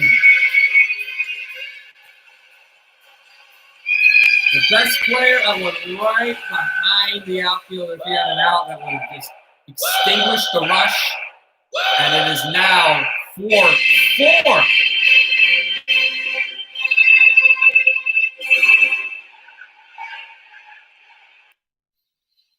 Wow. JD Davis with a monster hit, and Michael Conforto, who was the one who took the walk, able to go back and go home.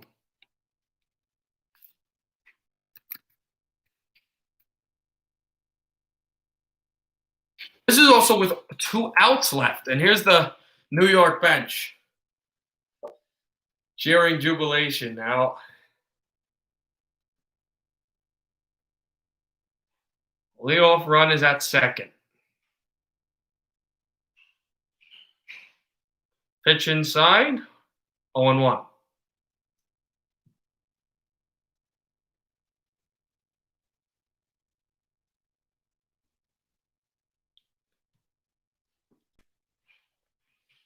Backdoor slider, okay.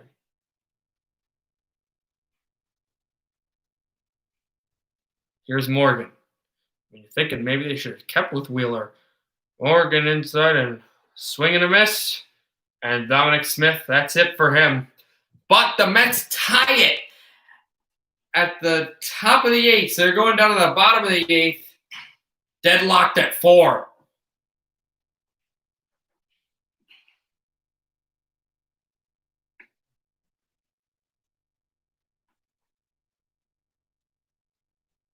So commercial, yeah, that was crazy. That was insane.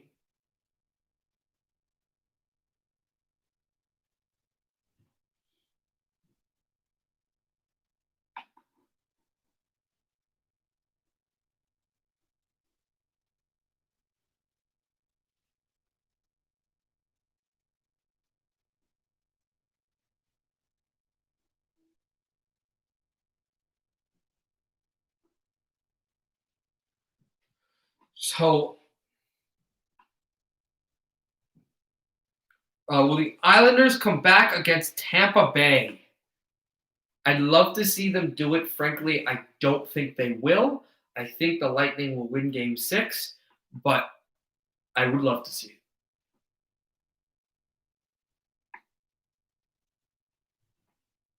Would be cool to see, but I don't think, especially in the New York area, and New York winning the Eastern Conference Final would be huge. All we hear about, we get to hear about hockey on the radio 24/7 on actual sports radio. It'd be really cool.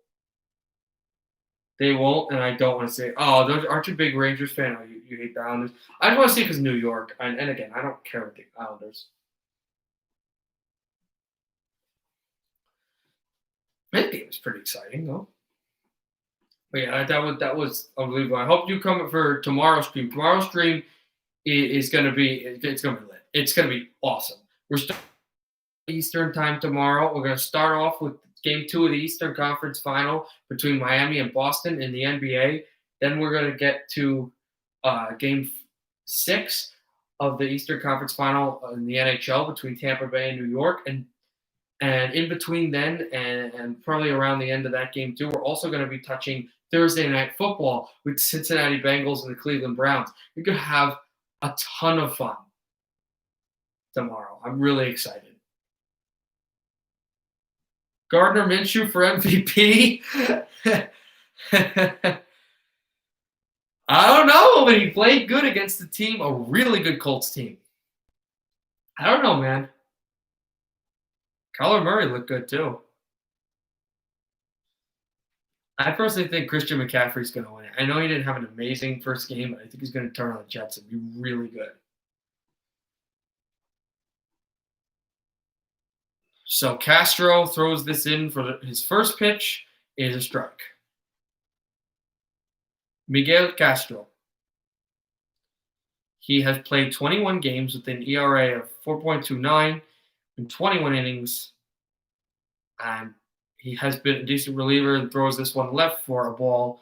And actually was kind of a good decision because the Philly at bat that was looking for, Gordon, I believe, was really reaching for it. Really wanted to slam that ball. So he made a good decision to throw it out.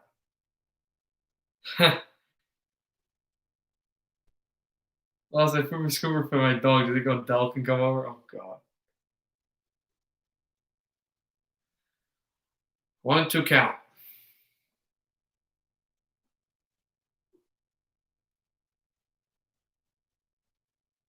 So he's 3 pitches, one, and then this one hit into the field of play, and it will go for a single off of Castro immediately.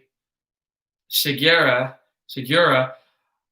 gets to first base with no outs.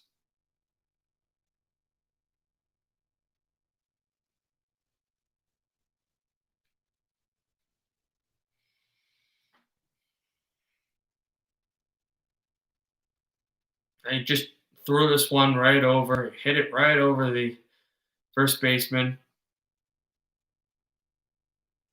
Now it's Andrew Knapp, who a double, an RBI, and a run today. He's had a really productive game. Pitch way to the outside. On the right.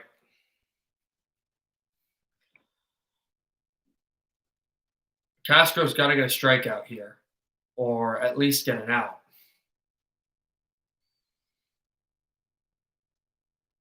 Segura looks to run, will not. Castro swing and a miss. 183 stolen bases with 244 attempts by Jean Segura. A 75% all-time career rate for him, which is very good.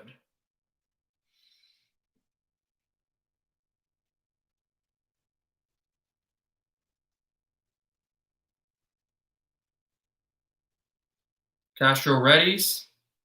Pitch, hit up and fouled. 1-2 count for Knapp and for Castro. Hey, Michael Scott. What's up? Welcome to the stream. Right now it's New York 4, Philadelphia 4. In this game that the Mets would love to win. The Mets were down 4-0 and they come back to score 4 straight.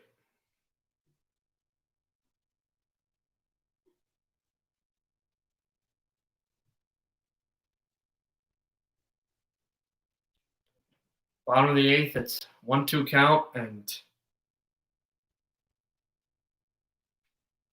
no outs still.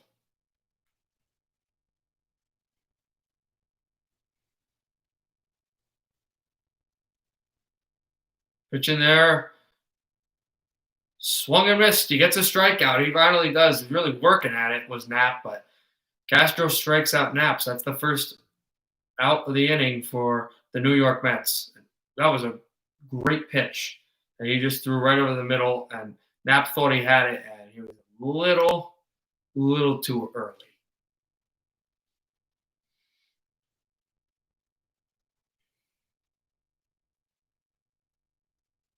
Another productive player in this game, Scott Kingery, is out to bat.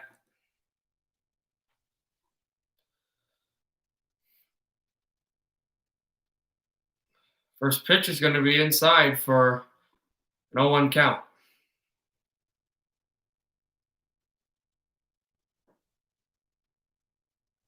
Come on, Castro. Root for the Mets. Yeah, Castro's not great, but he did have a good. He has been pitching well.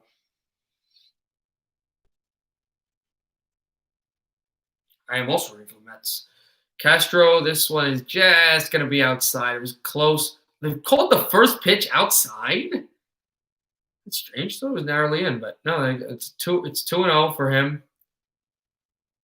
Philadelphia is getting ready for their bullpen for the bottom of the 8th. Hector Neris.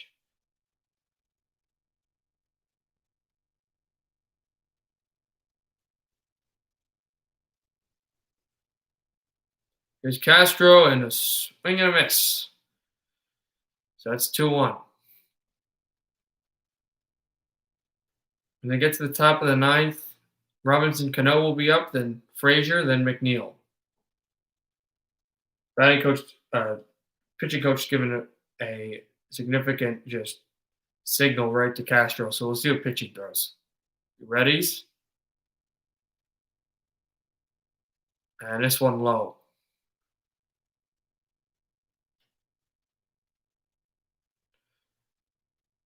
So it's a 2-2 count right now.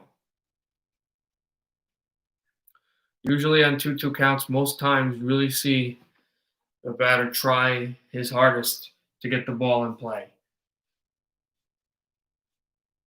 This pitch usually goes over the middle, and the batter usually makes some type of contact. That one's low to the outside, so a 3-2 count, full count.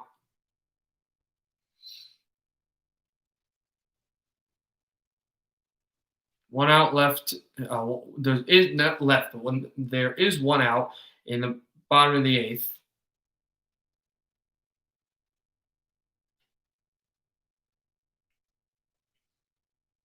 Full count.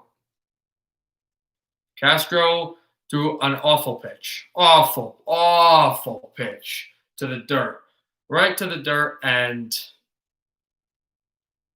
there is now a man on first and a man on second, and the bullpen's being called. As it should. 15 pitches, only one out, no strikeouts, and Familia. Oh, this is an interesting call. Jarius Familia is going to get the go soon in a tie game where the momentum was with the Mets before the Phillies would try to take a lead back, then take the lead back. We try to take it in. If they take a lead here, then the Phillies would just have to pen the Mets down defensively to win the game.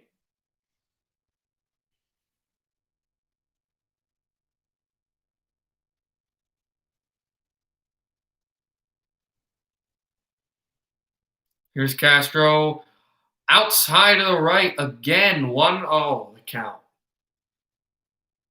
If he walks this batter, Catcher's going to go up and talk to him, and also the coach. But if he walks this batter, it'd be a fully loaded bases with one out in the bottom of the eighth, which would be terrible for a Mets team that's been just so resilient enough to come back somehow.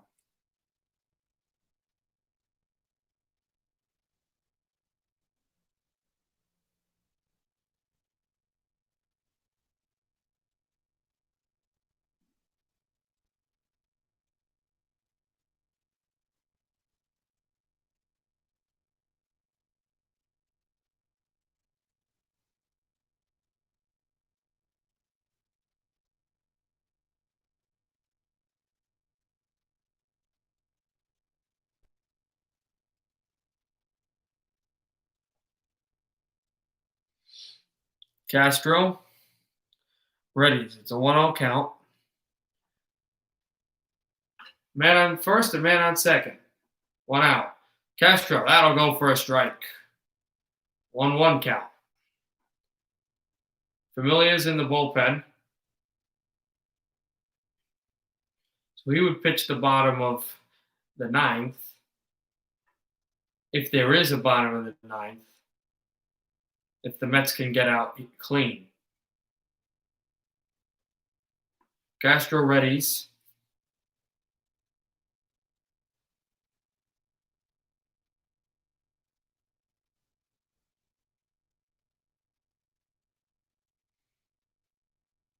And he gets a strike there.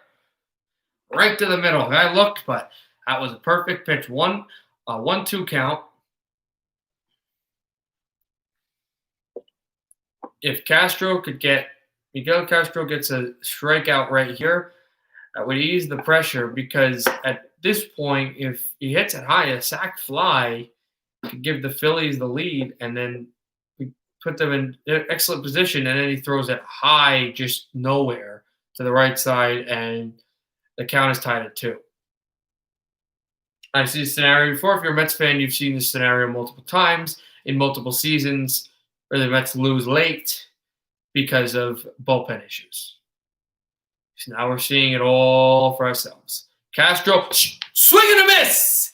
Got him right in! And now the Mets are an out away from getting scotch-free out of this inning. Although it's really not scotch-free because that was not fun. The good thing is any ball that gets to the glove next, even if it's a high one close to the wall, will be out immediately. All the Mets need to do is get it out no matter what it takes. All they need to do is get it out. And it will be out no matter what happens. Roman Quinn, even if a run is scored before and out, obviously, 3 outs, everything is wiped away. Then that one hit foul by Quinn, so it's 0-1. Good start.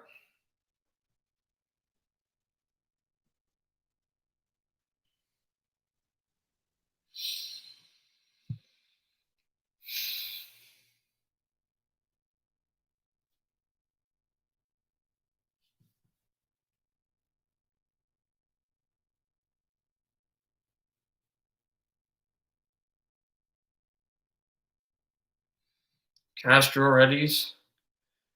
He had a pitch though before where it didn't work too well. I think it was the second guy that hit the ball. Was walked, and he threw a tremendous pitch for the first strike, and the second one was terrible. So if the second pitch, even if it is a ball, if it's a good pitch close to the catcher's zone, I would appreciate that well. You're looking at a batter that wants to get his team on the board. He hits that one, fouls it completely. So it's 0-2. The Mets a strike away from moving on out of this inning. Man on first, man on second. 0-2 count. 2 outs. And also my computer's behind. That's why I was doing it. And ESPN was having an issue with my TV. It just came back, and I guess, yay, swung and missed. So the inning's over. Yay. And now I can turn this off. Well, actually, I'm not going to turn it off. I might use it for a future stream. But now I can watch this in real time. So I'm sorry if I was behind you guys. The game was a little behind. It was just I was using my computer, and my TV was not working. Now it is. So the Mets are out of the inning, and they're going to have a chance to take the lead or win it. Well, not win it because still not the home team. They'll have a chance to take the lead at the top of the ninth. And no matter what happens at the bottom of the ninth, that looks like it was probably Castro's last pitch, unless something happens where we go like 14 innings.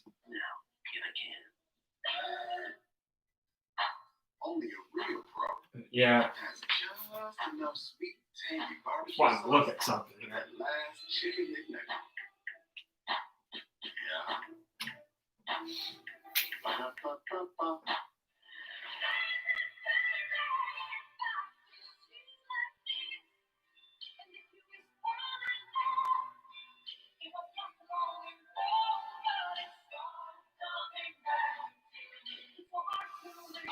All right.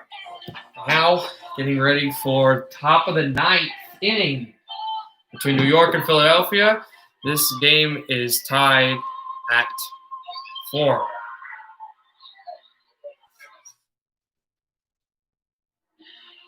ESPN telecast of Major League Baseball is presented by Hancock Tire Denver.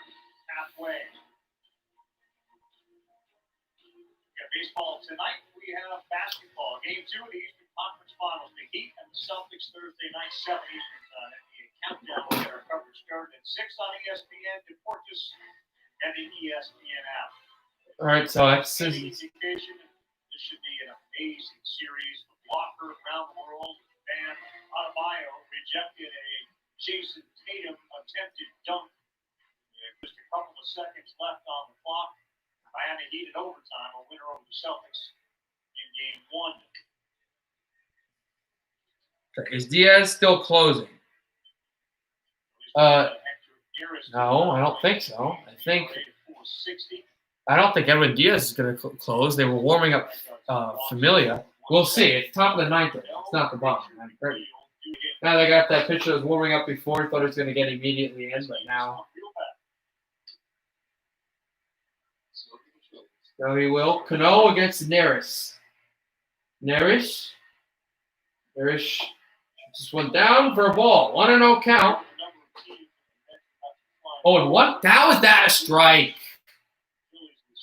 He's 0-3 in this game, Robinson Cano is. The 7 home runs and 21 RBIs in the season. Not great for his career. He is an older player, though.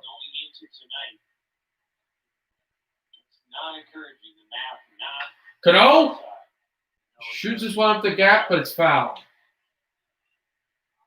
This is where, and I know everybody understands, this is where you miss the fans in the stands. You miss them every game.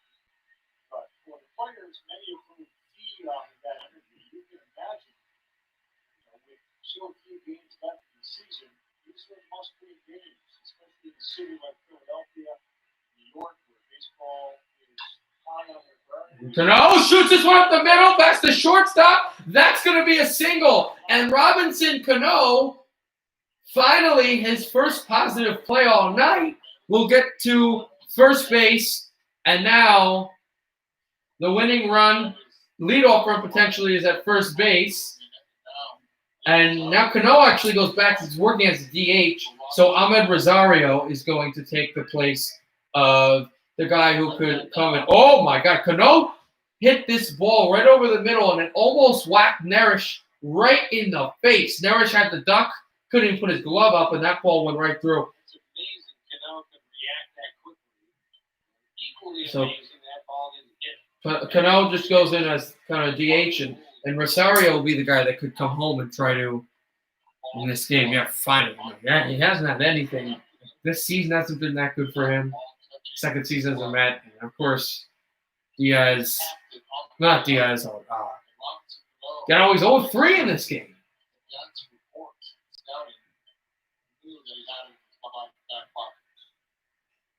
Rosario stole 19 bases last year, 24 the year before. Frazier also 0-3.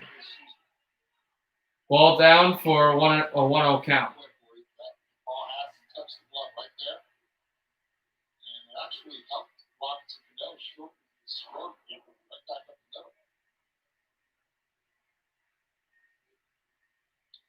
Rosario also obviously more speed than Cano here, and for the bottom of the ninth, they're a much better defensive team with Rosario at shortstop, and Jimenez will go over and play second.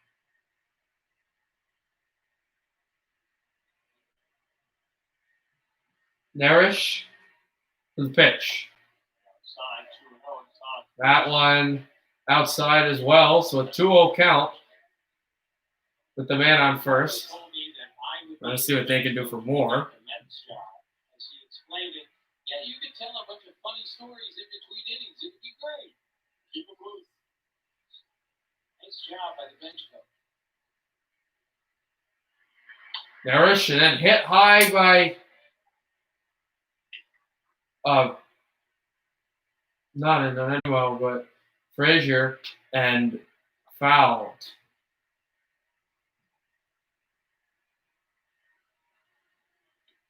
Two-one count.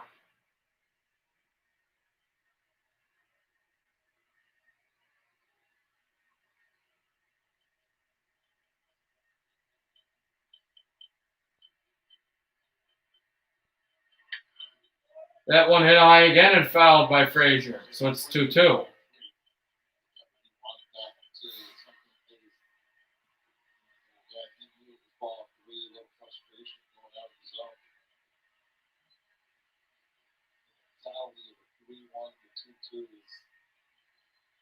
Really big, especially with Narish, who has a nasty split. Ground ball for the Phillies. And swinging and missing is Frazier. He fouled to really kill him because that ball went right through and completely missed it.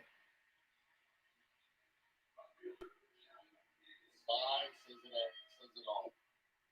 Eddie, with that split being so devastating when he throws it right, and then he elevates a fastball, that's a tough spot for a hitter, is it not? It is, and what you have to do is you have to look right there where he threw that ball, because he's trying to get you to chase with the split out of the zone, so he wants you to look down, and at least if you're looking up at the zone, you have a chance at anything hard down in the strike zone. Trick of getting splits. Hard to recognize, difficult for yourself to recognize early out of the hand. Top of the ninth, still one out. He'll have a decent season average-wise. One man on base. He's on first. One RBI. McNeil, 1-3 today. Swing and a miss. The Mets backs are just going for these chunky plays with the ball, and they're not hitting anything. 22 for 49 in the month of September, 449. So this is we're back to the Jeff McNeil. It's a lot of hits to a lot of different places. Here's McNeil and pitch that back for Rosario.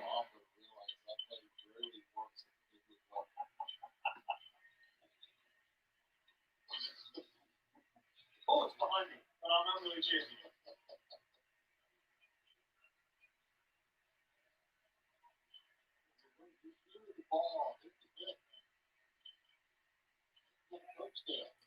Going back to first again. Ball just sits there in front of Rosario. He has to just keep running back to make sure he's on the bag. Who's going to win? I'm not sure. I hope New York, but they have not had consistent hitting. They have had timely hitting, but not consistent hitting. And Narish just lost the ball. What is that counted as? They're going to count that as a... And now Rosario, without stealing the base, moves into scoring position. Oh, how about that? Narish drops the ball, and so because I had to go back and pick it up, Rosario just ran over to second base. I don't think I've ever seen that. I only time I've ever seen a pitcher just drop a ball is Johnny Cueto in the playoffs against Pittsburgh, and that's also because the fans were on him, screaming his name, and then he picks it back up, walks around, waits, and then throws a pitch that was slammed in.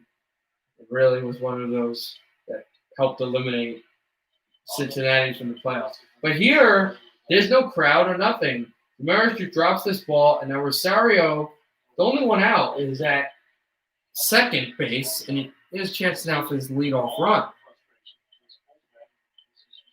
He's still being talked to the Philadelphia coaches. If the Mets take a lead here before out number 2, you know that Narish is probably gone. Tim's point, that batting average of the field, the contact ability of the field, to give the Mets the lead. McNeil, Narish threw that one low. Oh, and what? How is that a strike? Oh, 1-1. Okay. I didn't see that. 1-1. It's 1-1 count. The guy on second. This would be big, even if he doesn't get to first base. He can throw this. He can hit this ball high or into the outfield. We know that Rosario's at least going to third. Maybe there's a chance for home. That one will be outside as well. 2-1 count. Like Lily Rojas told us before the game, you can feel the anxiety in our hitters when runners are in scoring position. We think the one guy, and yes, Walker McNeil here.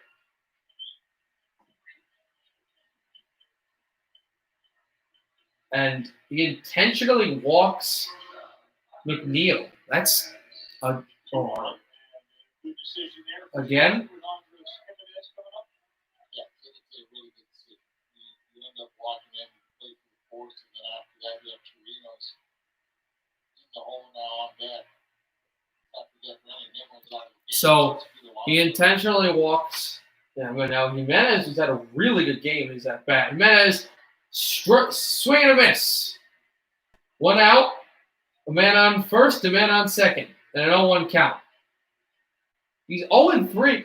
Yeah, I guess his record, it seems 0-3, but I've seen Jimenez do a lot of things. He's contacted the ball well. He'll shoot this one up the gap, into the outfield. The Mets are going to go to score. Rosario gets there! Amed Rosario, 5-4 New York. The Mets were down 4-0. They have the first lead of the game in the top of the 9th.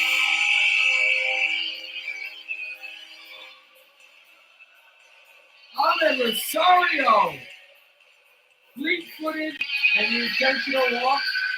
He's going to bite the former Yankees headman as the guy who was 0-3, Jimenez, shoots this ball in, and nobody's looking at home. So it's completely out of the catcher's sight. Rosario steps on the base and scores. It's 5-4 New York Mets.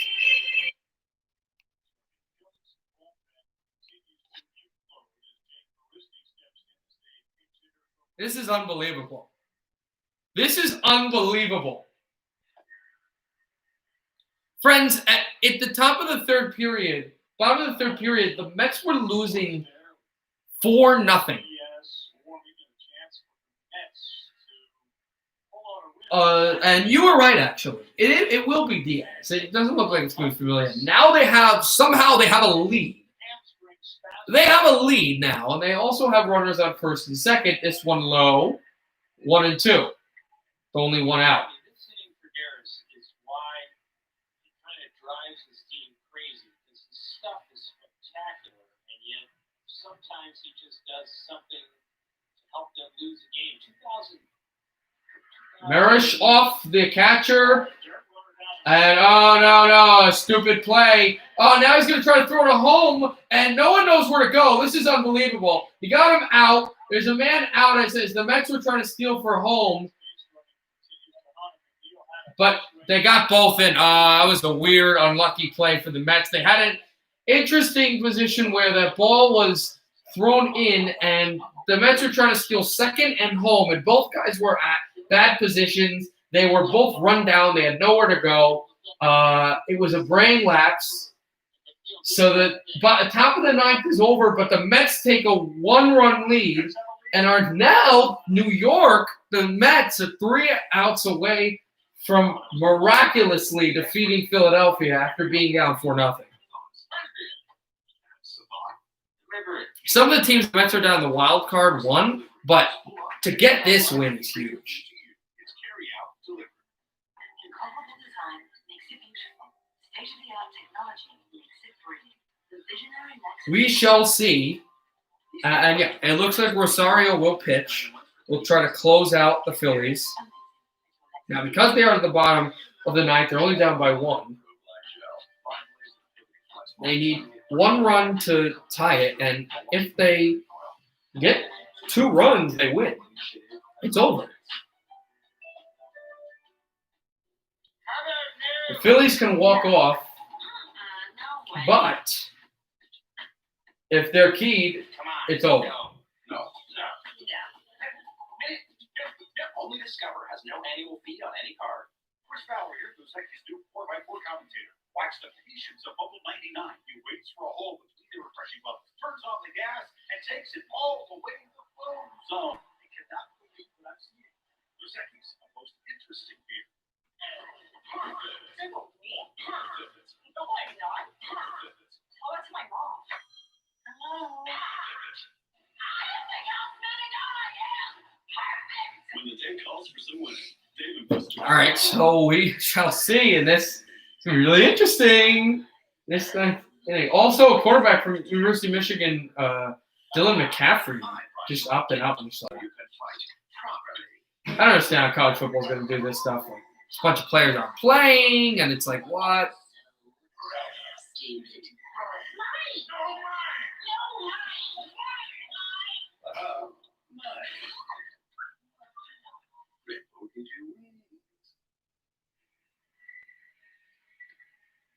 That's Edwin Diaz. Now he is on the mound trying to get a big save from the New York Mets. You see his numbers on the left side.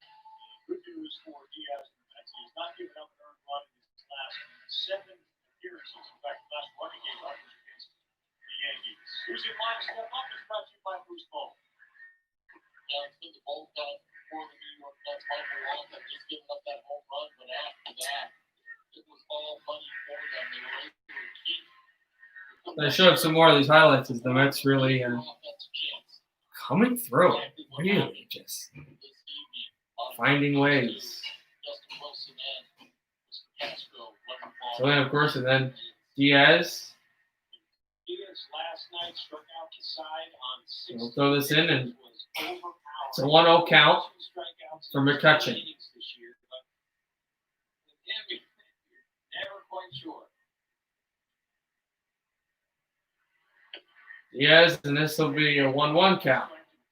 There with the strike right over the middle. Again, he wasn't trying to swing.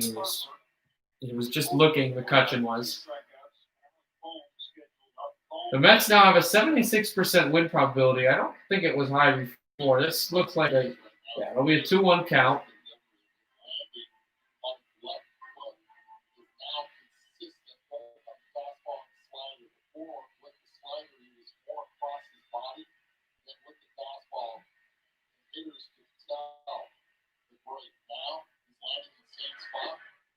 It's thrown close inside, and then they give him a strike.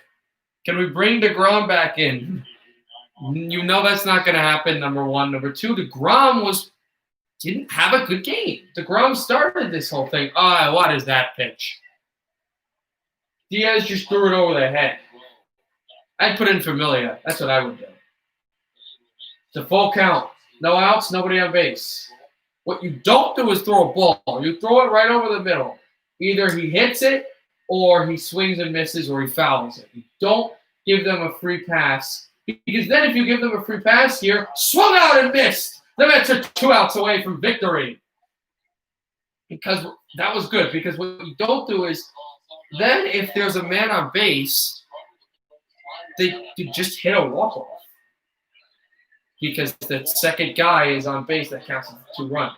Here comes Harper. Big Dog got to eat.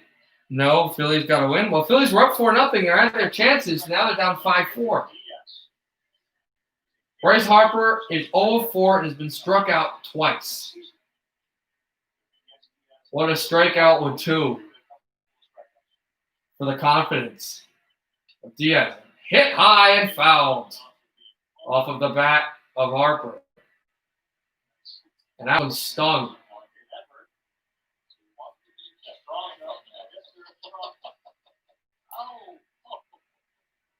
He's not the only one that does 500 bicep curls a day. I'm on it too. Let off the catcher as well. Umpire should do right there. Get hit. Wipe off the plate. Every time. Better elevate that fastball though. Don't keep it down there because Bryce Harper could go deep opposite field.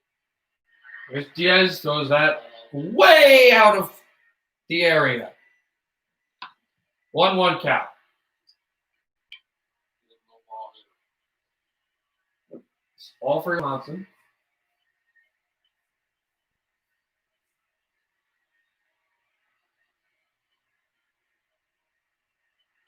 Harper, and then this one thrown up to the right again. 2-1 count in favor of Philadelphia.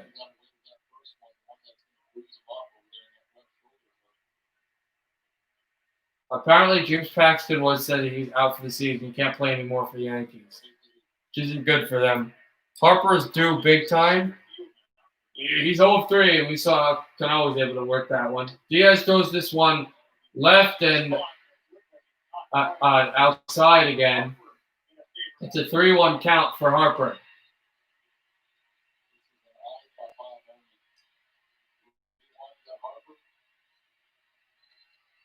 Just got to throw that ball a little more inside, and he would have had a 2-2. Sorry about that. And swung out and missed. Bryce Harper went to whack the ball high, and he completely missed. Again, no one on base. So if he hits a home run, it's the tie game. It's not a lead.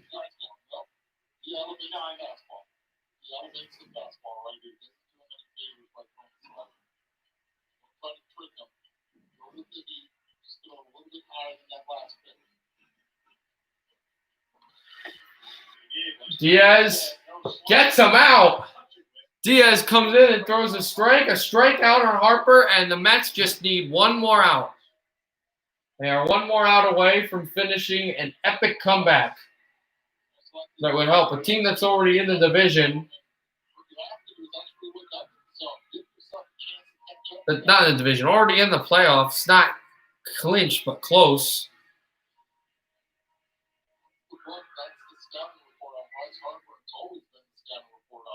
Here we go. Bone, who's 0-4. Bone swung and missed. 0-1. Diaz is bringing his stuff. Apparently, Eric Reed also, NFL News, Eric Reed is not getting any offers. And swung out and past the first baseman. It's going to roll to the outfield. The first mistake, throwing down there close to first. Does he get there? He does. They do not get the out to end the game. So, a single, and now the potential walk-off hit is at the plate, and the that catch would have been perfect. He could have thrown it to first. That would have ended the game, but at the plate and on first base goes the tying run. Is the tying run. Diaz confers with his catcher.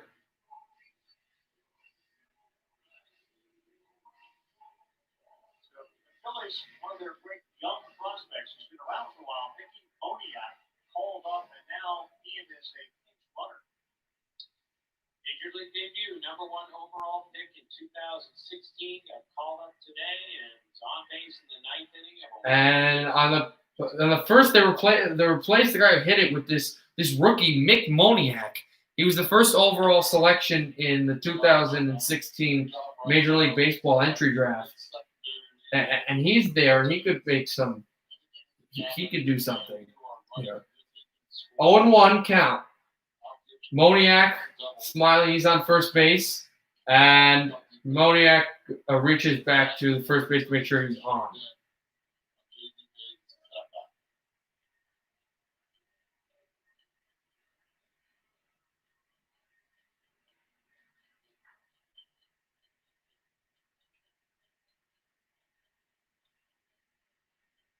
There's Diaz. Throws it there. Hit high for a foul. And the Mets are a non-foul strike away from coming back. All right, Josh, you're right back at the stream. The Mets were down 4-0. I think remember that. I think they were down like 4-2 when you were there, or 4-1. I forget. The Mets are up 5-4 right now, and this stream's going to end very soon if the Mets can do this, and we'll get ready for a new soccer stream. But the Mets right now are a strike away from coming back and beating the Phillies after being down 4-0. They're leading 5-4. Swing and a miss. It's over. The Mets win. The Mets win. New York was down 4-0. They win 5-4.